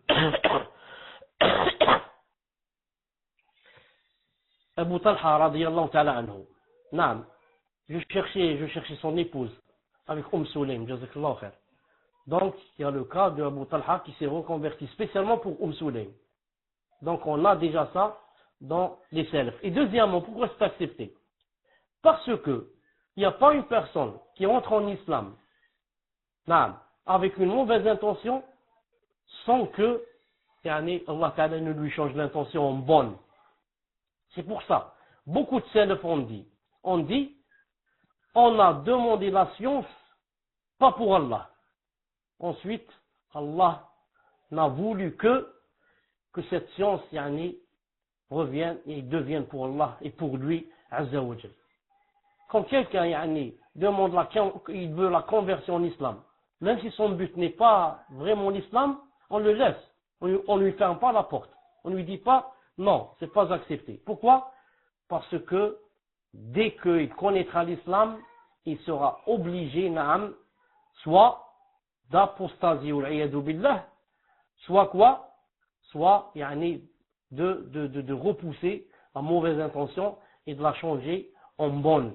Quand il va voir c'est quoi l'islam et les conditions et ceci et cela, c'est tellement beau l'islam que il préfère éloigner de lui toutes les mauvaises choses pour que Allah Ta'ala accepte de lui.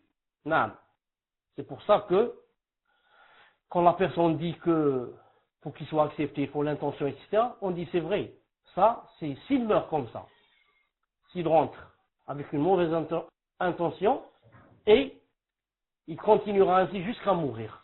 Ça, bien sûr, ce n'est pas accepté et au Qiyamah, il sera éternellement en enfer. Mais, on sait et on a su, et ça a été prouvé, que dès qu'une personne rentre en islam, même avec une mauvaise intention, la plupart du temps, 99%, bi'idhnillahi ta'ala, comme on dit en arabe, c'est yahsunu islamuha. Et son islam deviendra, masha'Allah, bi'idhnillahi ta'ala. Naam, tfadlal. Jazakallahu khairan, ya Cheikh, pour cette explication. Barakallahu fik. Donc, nous allons passer à la 8e question. Question d'un frère ou d'une sœur, je ne sais pas, vu le pseudo. Quelle est l'explication du hadith dans lequel le prophète sallallahu alayhi wa sallam a dit que l'invocation peut repousser le destin? Barakallahu fikum ya Cheikh. Fadal ya Cheikh.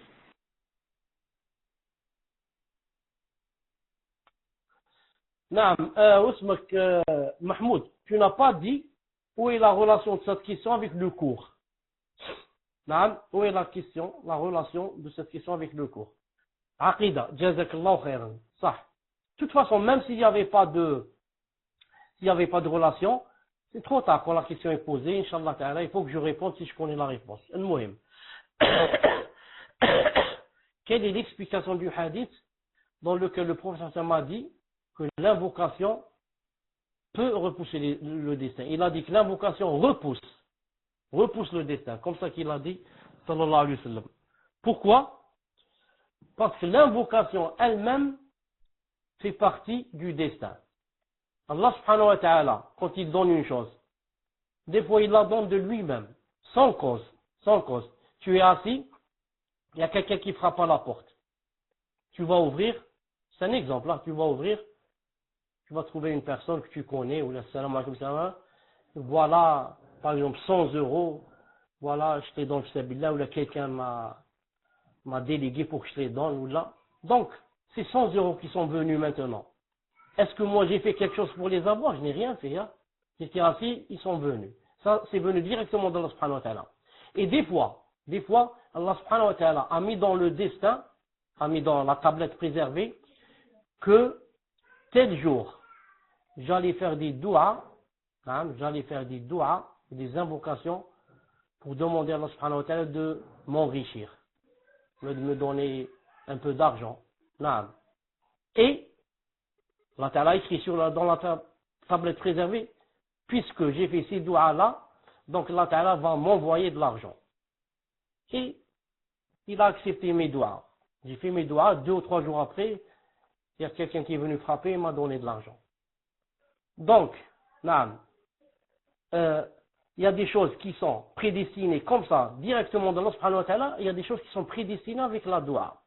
La même chose pour, ça c'est pour faire venir la chose. La même chose pour repousser une chose. Pour repousser. Allah subhanahu wa ta'ala a écrit dans la tablette préservée que j'allais faire une doua, qu'Allah ta'ala par exemple j'allais faire une doua de me préserver de telle maladie. Et Allah subhanahu wa ta'ala a écrit que cette personne sera préservée de cette maladie à cause de la doua qu'elle a faite. À cause de la doua qu'elle a faite. C'est-à-dire, si ce n'est ma doua, que Allah ta'ala a su que j'allais faire, il m'aurait donné telle maladie. Mais Allah ta'ala a su que j'allais faire cette doua et a refoulé de moi telle maladie, a refoulé le destin. Mais en fait, il n'a été refoulé que par le destin qui est lui-même ici quoi? Qui est l'invocation. Car cette invocation qui a repoussé le destin, elle-même était écrite dans le destin. Allah Ta'ala a su, j'allais la faire. C'est pour ça que il a dit alayhi salam que l'invocation repousse le destin. Naam. Tfaddal. Barakallahu fik, Cheikh. Nous allons passer à l'avant-dernière question, question numéro 9. Question d'une sœur qui demande qu'Allah Azza wa Jalla vous préserve, Cheikh. Une seconde, je suis au téléphone, une seconde. Tfaddal Mahmoud, j'entends la question. Barakallahu fik, Cheikh. Donc nous allons passer à la 9e question. Question d'une sœur qui dit qu'Allah Azza wa Jalla vous préserve, ya Cheikh. Donc elle dit, il y a peu, j'ai dit à une personne, tu es Dieu, toi? Bien sûr, je n'attendais pas de réponse. C'était dans l'intention de vouloir dire, tu n'es pas Allah, pour dire telle et telle chose. La personne m'a tout de suite reprise et je me suis repenti. J'aurais dû lui dire autrement, mais cette parole est sortie spontanément et c'était vraiment dans l'intention de lui dire, seul Allah Azza wa Jalla sait telle et telle chose. Je ne me rappelle plus du sujet. J'ai peur que ce soit une parole annulative de l'islam. Pouvez-vous m'éclaircir? Donc cette personne dit à une autre, tu es Dieu toi? Bien sûr, je n'attendais pas de réponse, c'était dans l'intention de vouloir dire tu n'es pas Allah. Non, j'ai compris ce qu'a voulu dire la personne. Non, j'ai compris ce qu'a voulu dire cette personne. Ensuite, elle a dit, cette parole est sortie spontanément. Et c'était vraiment dans l'intention de lui dire que cela, c'est telle et telle chose. Justement, c'est ça ce qu'il fallait dire. Il fallait dire, par exemple, c'est seul Allah subhanahu wa ta'ala qui sait ce qu'il y a dans les cœurs. C'est seul Allah ta'ala qui sait, qui juge, Yawm al-Qiyamah. C'est seul Allah ta'ala qui donne cette chose, et ainsi de suite. Non. Surtout que la personne dit que c'est sorti spontanément sans qu'elle le veuille, pour qu'une parole devienne, ou la soit un annulatif de l'islam, il faudrait que, premièrement, que cette parole en elle-même soit un annulatif, car si en elle-même ne l'est pas, elle ne peut pas l'être. Et deuxième condition, il faut que ça soit, pas spontanément, mais que j'ai la parole dans mon cœur et que je réfléchisse et que je la fasse sortir de mon cœur par le biais de ma langue sciemment et non pas spontanément. C'est pas elle sort d'elle-même, mais c'est moi qui l'ai fait sortir. C'est dans ce cas que ça devient un annulatif. Si la parole, comme j'ai dit en elle-même, est un annulatif.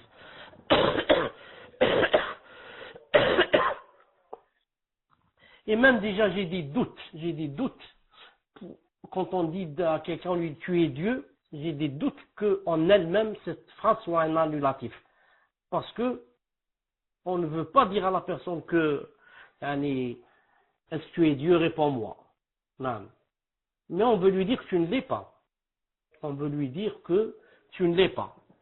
Même si de préférence on évite une phrase pareille, mais je dis à la personne que c'est pas ce qu'elle voulait dire d'un côté et de l'autre, elle l'a dit spontanément, sans le vouloir. Donc le maximum à cette personne, c'est qu'elle dise plus cette phrase et qu'elle l'évite, et que le mu'min, le croyant, le pieux, doit toujours choisir les phrases qui sont les plus adéquates avec l'alfaz al-nabawiyya, al-mustafawiyya, comme dit Ibn Taymiyyah, et shar'iyya. نعم والله عز وجل أعلم. تفضل. Donc nous allons passer à la 10e question, question numéro 10. Et dernière question, qu'Allah vous préserve, ya Cheikh, ainsi que les admins. Amin. Lors d'un précédent cours, vous nous avez expliqué que le mot kursi veut dire repose-pied ou piédestal. Mais dans beaucoup de livres de Aqidah, on traduit ce mot par trône. Dans un extrait de Da'wa numéro 1288 de Cheikh Ibn Baz, il est traduit par trône et non par piédestal. Est-ce une mauvaise traduction de l'arabe ou pas? Barakallahu fikum ya Cheikh. Jazakallahu khair ya Cheikh. Tfadal. Oui, c'est une mauvaise traduction, très mauvaise et fausse. Et je suis sûr que Ibn Baz, rahimahullah ta'ala, et j'ai lu ça, et je suis sûr que Ibn Baz, rahimahullah ta'ala, n'a pas été au courant. Et on ne lui a pas dit comme ça en arabe, voilà, on a traduit ça par arsh. Si on lui a dit arsh, il aurait dit non, c'est pas arsh. Mais il a dû faire confiance au traducteur et on lui a dit que c'était un bon traducteur de Al-Sunnah al-Jama'a, il a dû lui faire confiance. Non, sinon c'est une très mauvaise traduction, la plus mauvaise qu'elle soit. Non. Donc voilà, aujourd'hui spécialement, si vous voulez, on va ajouter, Inch'Allah ta'ala, 5 autres questions. On va ajouter 5 autres questions, bi'idhnillahi ta'ala. Tfadal. Jazakallahu khayran ya Cheikh. Bon, Cheikh, le temps que les questions arrivent, j'ai une question que le frère Habib a eue par une personne, donc je vais la lire. Elle est un peu longue. Donc, salam alaikum, j'étais une personne accrochée à ma religion, plein de certitudes, et par la suite, j'ai eu un appartement, j'ai vécu seul, je me suis plus isolé dans la solitude, et de plus, j'ai appris beaucoup et écouté le mal et les péchés des musulmans. Ça m'a beaucoup anéanti dans ma psychologie, sensibilisé à point. Je suis devenu paranoïaque et je déteste beaucoup les musulmans, à l'apparence de la sunna à cause des problèmes. Je me dis des choses dans ma tête, je doute d'eux, j'ai plus de confiance et dégoûté. J'ai eu une autre image de la réalité, car à la base, je suis une personne très sensible et très bonne dans la bonté. Et le fait de savoir tout ça m'a détruit moralement, ça m'a éloigné de la jama'a et je reste seul chez moi. Et j'ai contracté une phobie sociale due à la solitude. J'ai commencé à faire des péchés chez moi, comme délaisser la salat, etc., à cause de l'isolement, de rester seul, à contracter des waswas, doute, je ne fréquente plus les gens, car je me sens très mal devant les gens. Quand je sors, j'ai automatiquement des gros waswas, je me sens très mal et mon comportement change. veuillez me conseiller, cher, qu'Allah vous comble, barakallahu fik.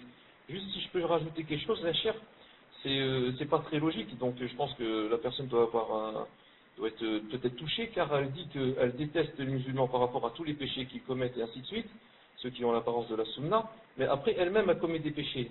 Donc, Wallahu a'lam, ya cher, vous allez nous dire ce qu'il en est, mais je pense que la personne doit être touchée, Wallahu a'lam. Tfadal, ya cher. Une seconde, Inch'Allah Ta'ala, on va reprendre les questions-réponses dans 2 minutes ou 3, Inch'Allah Ta'ala. Salam. Naam, cher, tfadal. Wa alaykoum salam wa rahmatullah wa barakatuh. Donc, juste, je voulais rajouter quelque chose par rapport au cours de cher. Donc, les cours sont le lundi, le mercredi et le samedi. Donc, dorénavant, ça sera soit 18h45, voire 19h, comme nous a dit cher tout à l'heure. Qu'est-ce que je voulais rajouter? Il y a une chaîne Telegram, il y a le Twitter, donc Akhi Fawzi, ou un autre admin, si vous pouvez mettre tout cela sur la room. Il y a aussi le site de Cher. Naam, il y a Akhi Habib. Donc si quelqu'un peut mettre les liens, barakallahu fikum. Donc par rapport à cela, il y a Akhi Habib, on avait dit j'ai vu un message, donc on avait dit de bloquer vos PV. Il faut bloquer vos PV. Donc comme avait dit Cher, on vous demande de bloquer vos PV. Après, si les personnes se font embêter, nous on n'est pas responsable parce qu'on vous dit de bloquer vos PV. Donc pour bloquer les PV, Akhi Fawzi, si tu veux bien autrement je vais le faire, ça va être, donc il faut aller dans Messenger, préférences. Lorsqu'on est dans préférences, il faut aller sur privacy option, et là on met juste allow compact list. Donc pour message pour privatage, on met ce que j'ai dit juste à l'instant. Barakallahu fikum. Donc pour message pour privatage, on met ce que j'ai dit juste à l'instant. Barakallahu.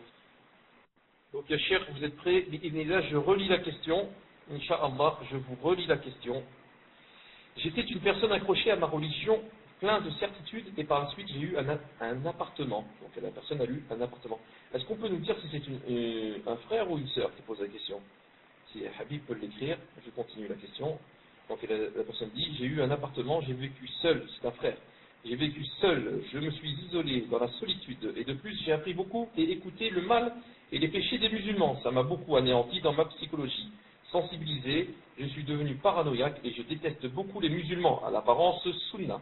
À cause des problèmes, je me dis des choses dans ma tête, je doute d'eux, plus de confiance et dégoûté. J'ai eu une autre image de la réalité, car à la base, je suis une personne très sensible et très bonne dans la bonté.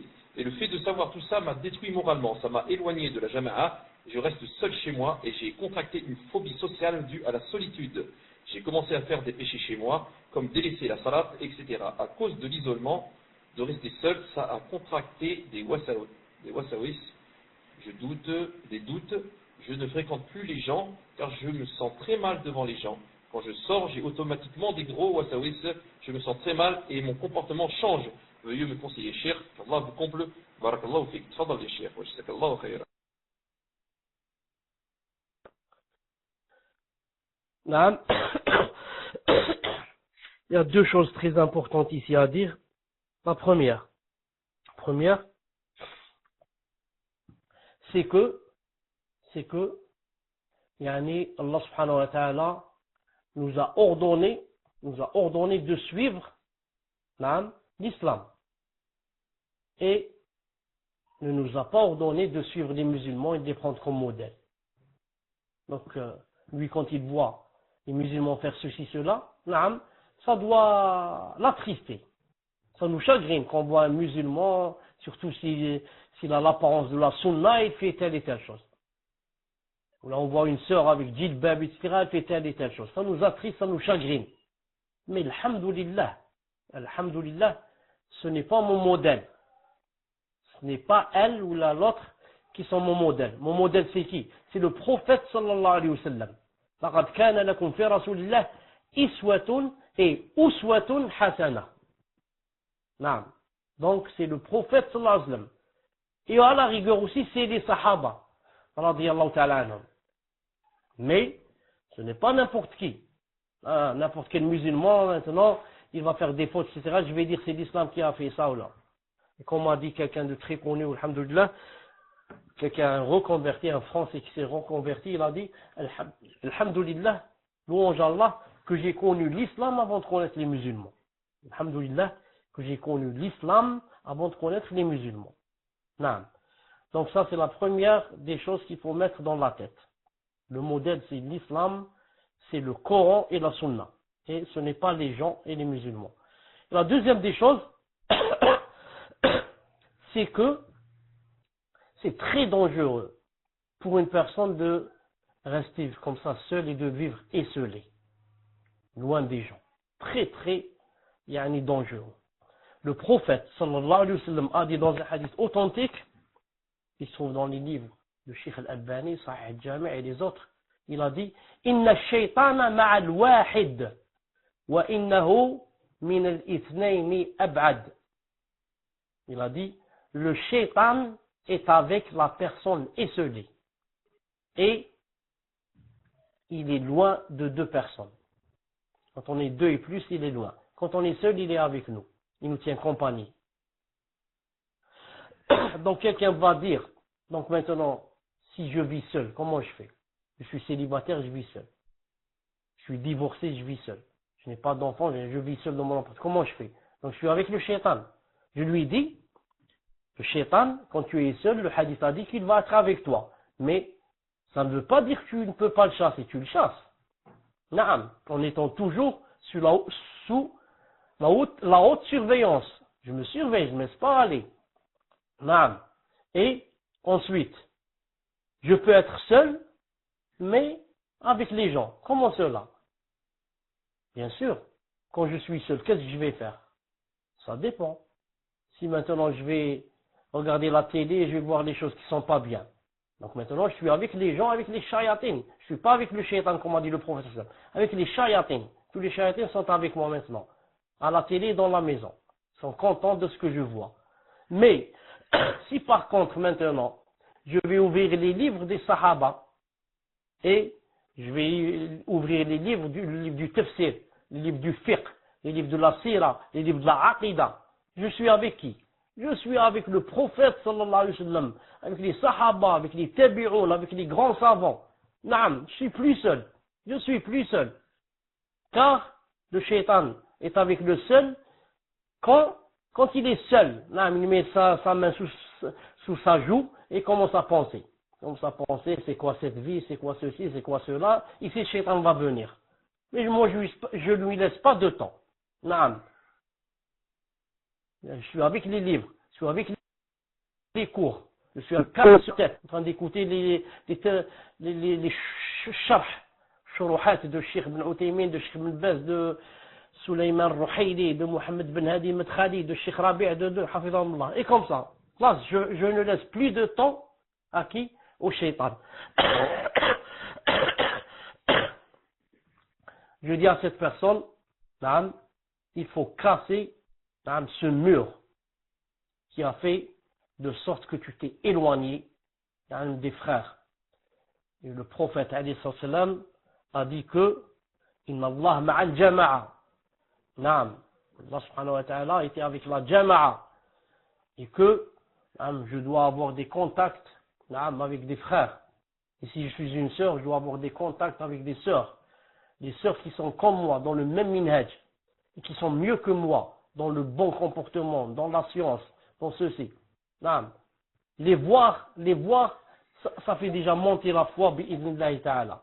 Non.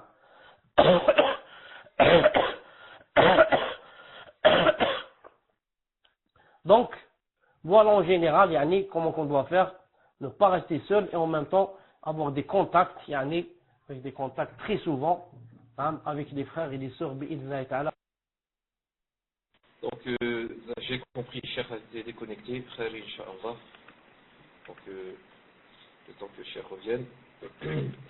On rappelle lundi, mercredi, samedi, 18h45, 19h, les cours de Cheikh commenceront désormais. Pour ce qui est alors d'être au courant de s'il y a cours ou pas, vous avez la chaîne Telegram. Donc si un frère peut mettre le lien de la chaîne Telegram de Cheikh Chalabi, et vous avez aussi le Twitter de Cheikh Chalabi, mais par contre sur le Twitter, Cheikh ne dira juste s'il y a cours. Non, pardon, s'il n'y a pas cours. Cheikh dira sur son Twitter s'il n'y a pas cours. Autrement, s'il ne met rien sur son Twitter, c'est qu'il y a cours. Voilà. Donc voilà la chaîne Telegram. Barakallahu fik ya akhi. Donc voilà. On attend le retour de Cheikh. Barakallahu fik. Vous m'entendez? Taïb, je ne sais pas exactement quand je me suis déconnecté. Est-ce que vous pouvez me dire où est-ce que je me suis arrêté ou bien avez-vous tout entendu? Je ne sais pas.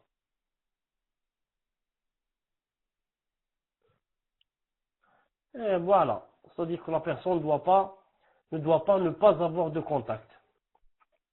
Les contacts, avec les frères qui sont comme nous et mieux que nous, c'est très important. C'est très important. C'est très, très important. Ça permet de se fortifier dans la foi. Ça permet de s'encourager. Et de dire, tu vois, je ne suis pas le seul là. Alhamdulillah, on est, masha'Allah, on est un groupe. On est comme ça. Ça donne même la douceur de la foi. Et quand on s'en détache, on va dire, je vais adorer Allah seul, je vais fermer la porte de ma chambre et adorer Allah subhanahu wa ta'ala seul, je ne veux aucun contact. La plupart du temps, on ne peut pas continuer. La plupart du temps, on ne peut pas continuer.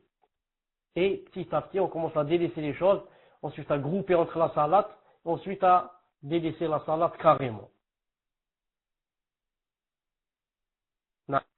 Allah subhanahu wa ta'ala nous aide. Tfaddal. Jazakallahu khairan, Cheikh. Donc nous allons passer à la question numéro 12. Qu'Allah vous préserve, Cheikh, comment faire pour se repentir d'un vol, d'une chose haram. Exemple, une personne vole de la drogue et la vend. Que doit-elle faire? Allah dit le vol et en plus de la drogue. Allahu Akbar. Fadal, Cheikh. Donc il dit, comment faire pour se repentir d'un vol, d'une chose haram. Exemple, une personne vole de la drogue et la vend. Je crois que la bonne question aurait été de dire ça au passé.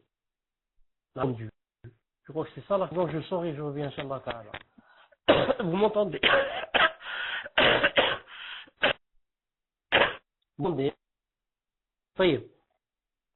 Donc celui qui a volé quelque chose de haram, mais il a vendu. Il a vendu. Il a fait. Et vous voyez depuis ce qu'il a fait. Il a volé. Il a vendu le haram. Il a vendu le haram. Donc, voler de la drogue et la vendre. Salam alaikum. Donc une personne qui a volé une chose haram et aussi l'a vendue, qu'elle fasse le repentir avec les conditions, qu'elle demande à Allah subhanahu wa ta'ala pardon. Et toute personne qui a volé une chose autrefois,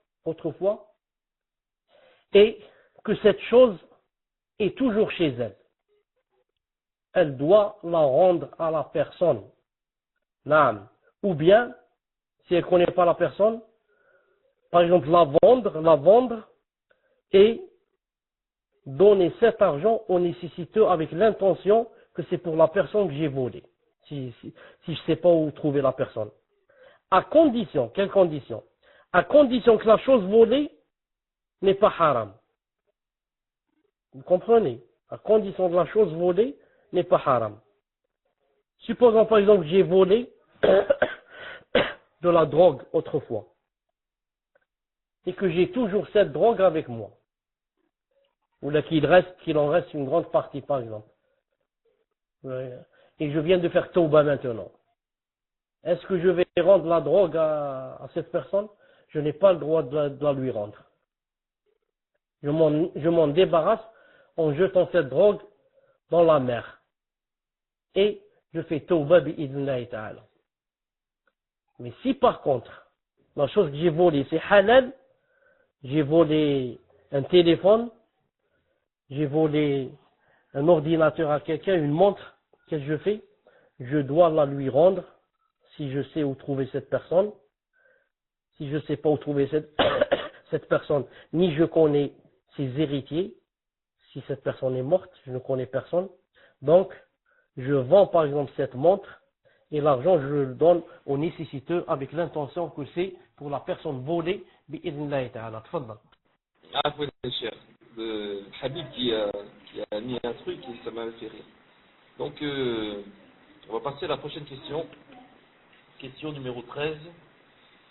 Une personne s'est fait voler sa voiture. Est-ce permis de faire une quête d'argent pour lui car il doit encore payer une somme pour terminer de payer cette voiture? Tfaddal, cher, wa jazakallahu khayran. Donc, Habib a dit que jeter la drogue dans la mer peut être choisi pour poisson. C'est vrai, si on va jeter des quintaux et des quintaux. Moi, je parlais Annie, de quelques grammes.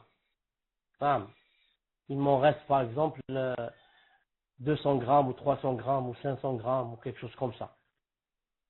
Non. Une personne s'est fait voler sa voiture. Est-ce permis de faire une quête d'argent pour lui car il doit encore payer une somme pour terminer de payer cette voiture?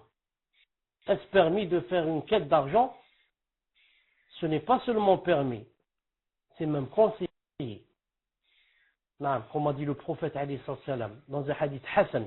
Cheikh Al-Albani a dit hadith Hassan dans le Mishkat. Non, il a dit أنفع الناس نعم أنفعهم للناس, c'est-à-dire que les meilleurs des gens, أو خير الناس أنفعهم للناس, les meilleurs des gens ce sont ceux qui sont les plus utiles par rapport aux autres. Le meilleur gens, c'est celui qui est jeune et passe la nuit à prier. Ça c'est bien, c'est masha'Allah. Mais c'est aussi quoi? Celui qui est utile aux autres. Ensuite il a dit alayhi salam, il a dit, tu fais rentrer le sourire dans le même hadith. Tu fais rentrer le sourire dans, à ton frère. Ou bien il a dit, tu fais rentrer la joie dans son cœur. Ou bien il a dit, tu chasses de lui un souci. Et ici, celui-là, celui à qui on a volé sa voiture, c'est devenu un souci pour lui ou pas? Un grand souci. Non. Et quand il a dit ici, on va faire une quête d'argent pour l'aider à ce qu'il achète une voiture. Si tu l'aides à acheter une voiture, tu vas rentrer une joie dans son cœur ou pas? Une grande joie. Et quand il sent qu'il y a des gens qui sont autour de lui pour l'aider, il va sentir de la joie, il va pas sentir. Il va sentir de la joie. Et comme ça. Non. Tout ça, si la personne le fait pour le visage d'Allah subhanahu wa ta'ala, et que cette personne, bien sûr, est connue, que c'est une personne, c'est-à-dire normale, on ne connaît pas de mal d'elle. Ce n'est pas une personne qui, avec sa voiture, ne cesse de faire monter les femmes dans sa voiture pour aller faire le haram et pour aller danser, etc. Celui-là, je ne l'aide pas. Mais c'est une personne, masha'Allah, un père de famille ou femme qui n'utilise sa voiture que normal, comme tout le monde. Celui-là, je l'aide, Inch'Allah ta'ala.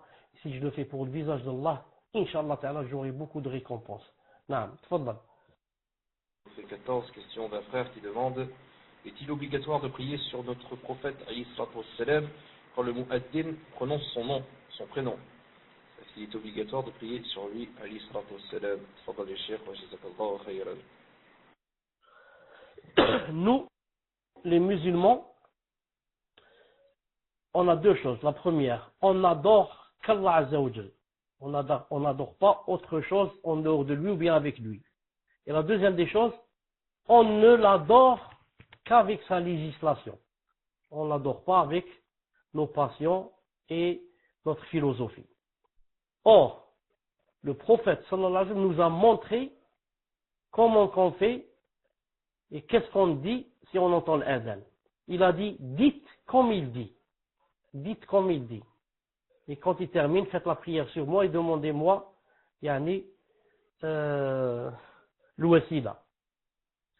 Donc, quand il a dit dites comme il dit, ça veut dire, quand il dit, Ashhadu an la ilaha illallah, je dis ashhadu an la ilaha illallah. Je ne dis pas par exemple ashhadu an la ilaha illallah azza wa jal. Ashhadu an la ilaha illallah ar-Rahman ar-Rahim. Non. Je dis exactement comme dit le mu'adhin. Ashhadu an la ilaha illallah. Et quand on arrive, ashhadu anna Muhammadan Rasulullah, je dis seulement ashhadu anna Muhammadan Rasulullah. Et je ne dis pas ashhadu anna Muhammadan sallallahu alayhi wa sallam Rasulullah. Ou je ne dis pas ashhadu anna Muhammadan Rasulullah sallallahu alayhi wa sallam. Tout ça pourquoi? Est-ce que parce que je n'aime pas le prophète islam? Est-ce que parce que je n'aime pas faire la prière sur lui? Réponse, non. C'est parce que je n'aime pas la bid'a, c'est tout. C'est parce que j'aime, tellement j'aime le prophète islam que je me suffis à ce qu'il m'a ordonné de dire, ordonné de faire. C'est comme dans le tashahhud. Quand je dis tahiyatullah zakat, ensuite je dis ashhadu an la ilaha illallah ashhadu Muhammadan abduhu wa rasuluhu. Je ne dis pas ashhadu anna Muhammadan sallallahu alayhi wa sallam abduhu wa rasuluhu. Donc où est-ce qu'on s'est arrêté à la réponse quand je répondais?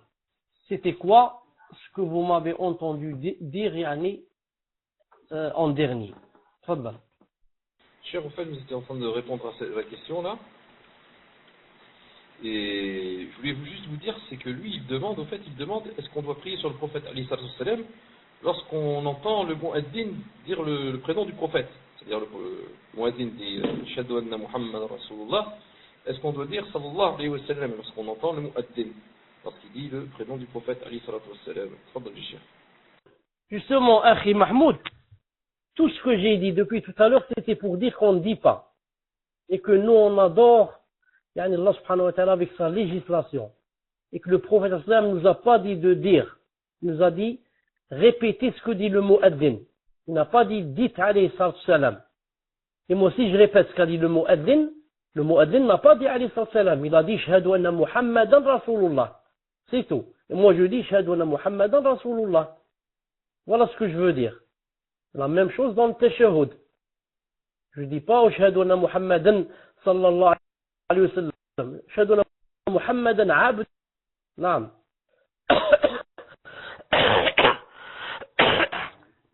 Même cette chose dans le tashahhud, on l'a dit à Abdullah ibn Abbas. Il a dit oui, je sais que Muhammad c'est Rasulullah, ou bien je sais qu'Allah c'est Azza wa Jal, mais nous on se suffit à ce qu'il y a dans la sunna. Juste pour terminer, il y a une sunna que beaucoup de gens ne connaissent pas. Il y a une sunna que beaucoup de gens ne connaissent pas. C'est que quand j'arrive dans le mu'adhin, quand il dit shahadu an la ilaha illallah, et aussi quand il dit shahadu anna Muhammadan Rasulullah, c'est permis, au lieu de répéter, au lieu de dire la même chose, c'est permis de dire wa ana. En arabe, wa ana, en français, ça veut dire et moi aussi. Et moi aussi. Voilà. Ça veut dire que quand tu entends le mu'adhin, il dit shahadu an la ilaha illallah, c'est permis que tu choisis, ou bien tu dis shahadu an la ilaha illallah, ou bien tu dis wa ana. Wa ana, ça veut dire moi aussi. Et le mieux serait quoi? Serait la plupart du temps, on répète, on dit shahadu an la ilaha illallah, et quand il dit shahadu Muhammad Rasulullah, tu dis shahadu anna Muhammadan Rasulullah, et de temps en temps, quand il dit shahadu an la ilaha illallah, tu dis wa ana, et quand il dit shahadu anna Muhammadan Rasulullah, tu dis wa ana. Et comme ça, en même temps, tu apprends aux gens une sunna qu'ils ne connaissent pas, et en même temps, tu fais revivifier une sunna peut-être qui est morte. Naam. Tfadal pour la dernière question. Naam, jazakallah khayran, Cheikh. Donc, on va passer à la 15e et dernière question, qui est, Afwan, je suis emmêlé avec Bayrux. Est-il recommandé de glorifier ou d'exalter notre Seigneur quand il est cité, comme on le fait avec la prière sur le prophète sallallahu alayhi wa sallam? Donc, je fais un copie-coller et je vous mets ça sur Patok. Est-il recommandé de glorifier ou d'exalter notre Seigneur quand il est cité? Quand on le fait comme on le fait avec la prière sur le prophète islam. Je ne sais pas ce qu'il veut dire exactement. Là où il est cité Azza wa Jal, Naam, par exemple dans le Coran ou dans la Sunna, dans les invocations, etc., on se suffit à ce qu'a dit le prophète alayhi salam. Naam. C'est comme, je reviens au tashahhud. Quand tu dis tahiyatullah, ensuite tu dis wa ashhadu an la ilaha illallah. Naam. Tu dis pas par exemple wahdahu la sharika lah. Ashhadu an la ilaha illallah wa ashhadu anna Muhammadan abduhu wa rasuluh. Tu n'ajoutes pas toi des choses wa ashhadu an la ilaha illallah azza wa jalla, la ilaha illallah al-azim, ashhadu an la ilaha illallah ar-rahman ar-rahim. Tout ça tu l'ajoutes pas. Tu te suffis à exécuter à la lettre ce que t'a appris le prophète sallallahu alayhi wa sallam. C'est pour ça que quand tu lis le Coran, par exemple tu vas étudier Alif Lam Mim, Allahu la ilaha illa huwa al-hayyul qayyum. Quand tu dis Allahu la ilaha illa huwa, ou bien Ayat al-Kursi, Allahu la ilaha illa huwa al-hayyul qayyum. Tu vas pas dire Allahu azza wa jal, la ilaha illa hu, et tu Rahman Rahim, tu vas ajouter des choses. Non. Non. Tu l'exaltes et tu le glorifies quand c'est toi qui dis des choses de lui, par exemple. Comme disaient savants, ils disent c'est pas bien de te dire par exemple Allah a dit cette chose. Tu dis Allah Ta'ala, Allah Azza wa Jal, Allah Jalla fi'ulah. Et comme ça. C'est-à-dire quand c'est toi qui dis des choses, c'est toi qui parles de lui, Azza wa Jal. C'est toi qui as écrit quelque chose de lui, Azza wa Jal. Tu dis pas seulement Allah, tu dis Allah Azza wa Jal. Allah, Naam, Jalla fi'ulah. Et comme ça. Mais si par contre c'est du Coran ou bien c'est des hadiths et des invocations, on se suffit à ce qu'il y a sans rajouter d'autres choses, bi'idhnillahi ta'ala. Naam.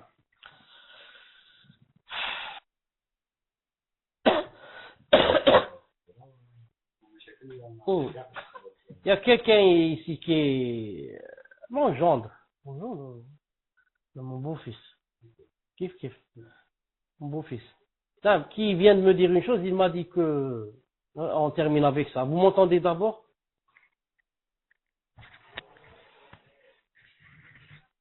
Alhamdoulilah. Bon, pour l'argent de la drogue, comment la personne doit s'en débarrasser? Car la drogue avait été vendue, mais maintenant il y a de l'argent de la drogue. Et c'est cet argent-là que la personne veut savoir ce qu'elle en fait. C'est pas comme ça que j'ai compris tout à l'heure la question. C'est pas comme ça que j'ai compris tout à l'heure la question. Cet argent, Inch'Allah Ta'ala, la personne doit s'en débarrasser en le donnant à des nécessiteux. C'est plein de gens nécessiteux qui n'ont pas d'argent ou bien leur paye ne leur suffit pas ou bien n'ont pas pour acheter des médicaments et comme ça et comme ça. Donc ils s'en débarrassent en le donnant aux nécessiteux bi'idhnillahi subhanahu wa ta'ala. Si lui, il en garde une partie pour lui, une petite partie, parce que vraiment il rentre aussi dans les nécessiteux, il y en a qui ont dit il peut. Non. Mais à la base, c'est pas lui. À la base, c'est les autres les nécessiteux. Ça y est. Ensuite, puisqu'on parle de nécessiteux, etc., je disais que mon beau-fils vient de me dire maintenant qu'il y avait, ou bien qu'il y a une sœur en Égypte. Et que cette sœur, les frères ou les sœurs, je ne sais qui exactement, avaient l'habitude de l'aider. Et que ils ont entendu 2 mois, quand j'ai parlé comme ça en général une fois, que j'ai dit qu'on ne donne pas son argent à une personne qu'on ne connaît pas. Alors ils ont arrêté de l'aider.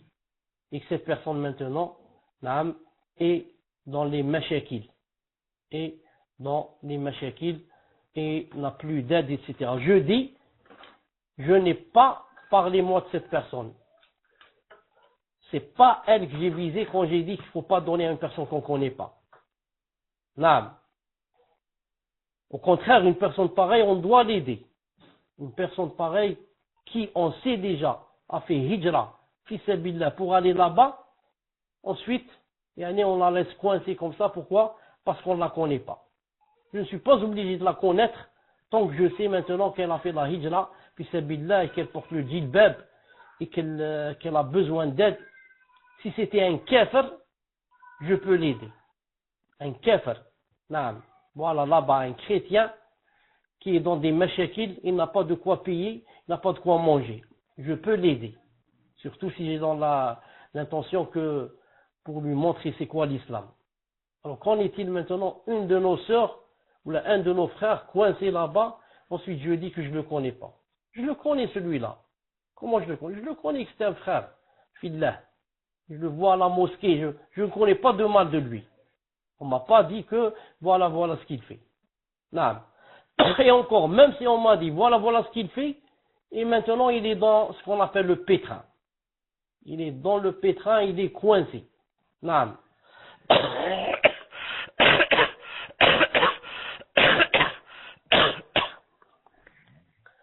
Donc, moi quand j'ai dit je n'aide pas quelqu'un, je ne donne pas à quelqu'un mon argent, à quelqu'un que je ne connais pas,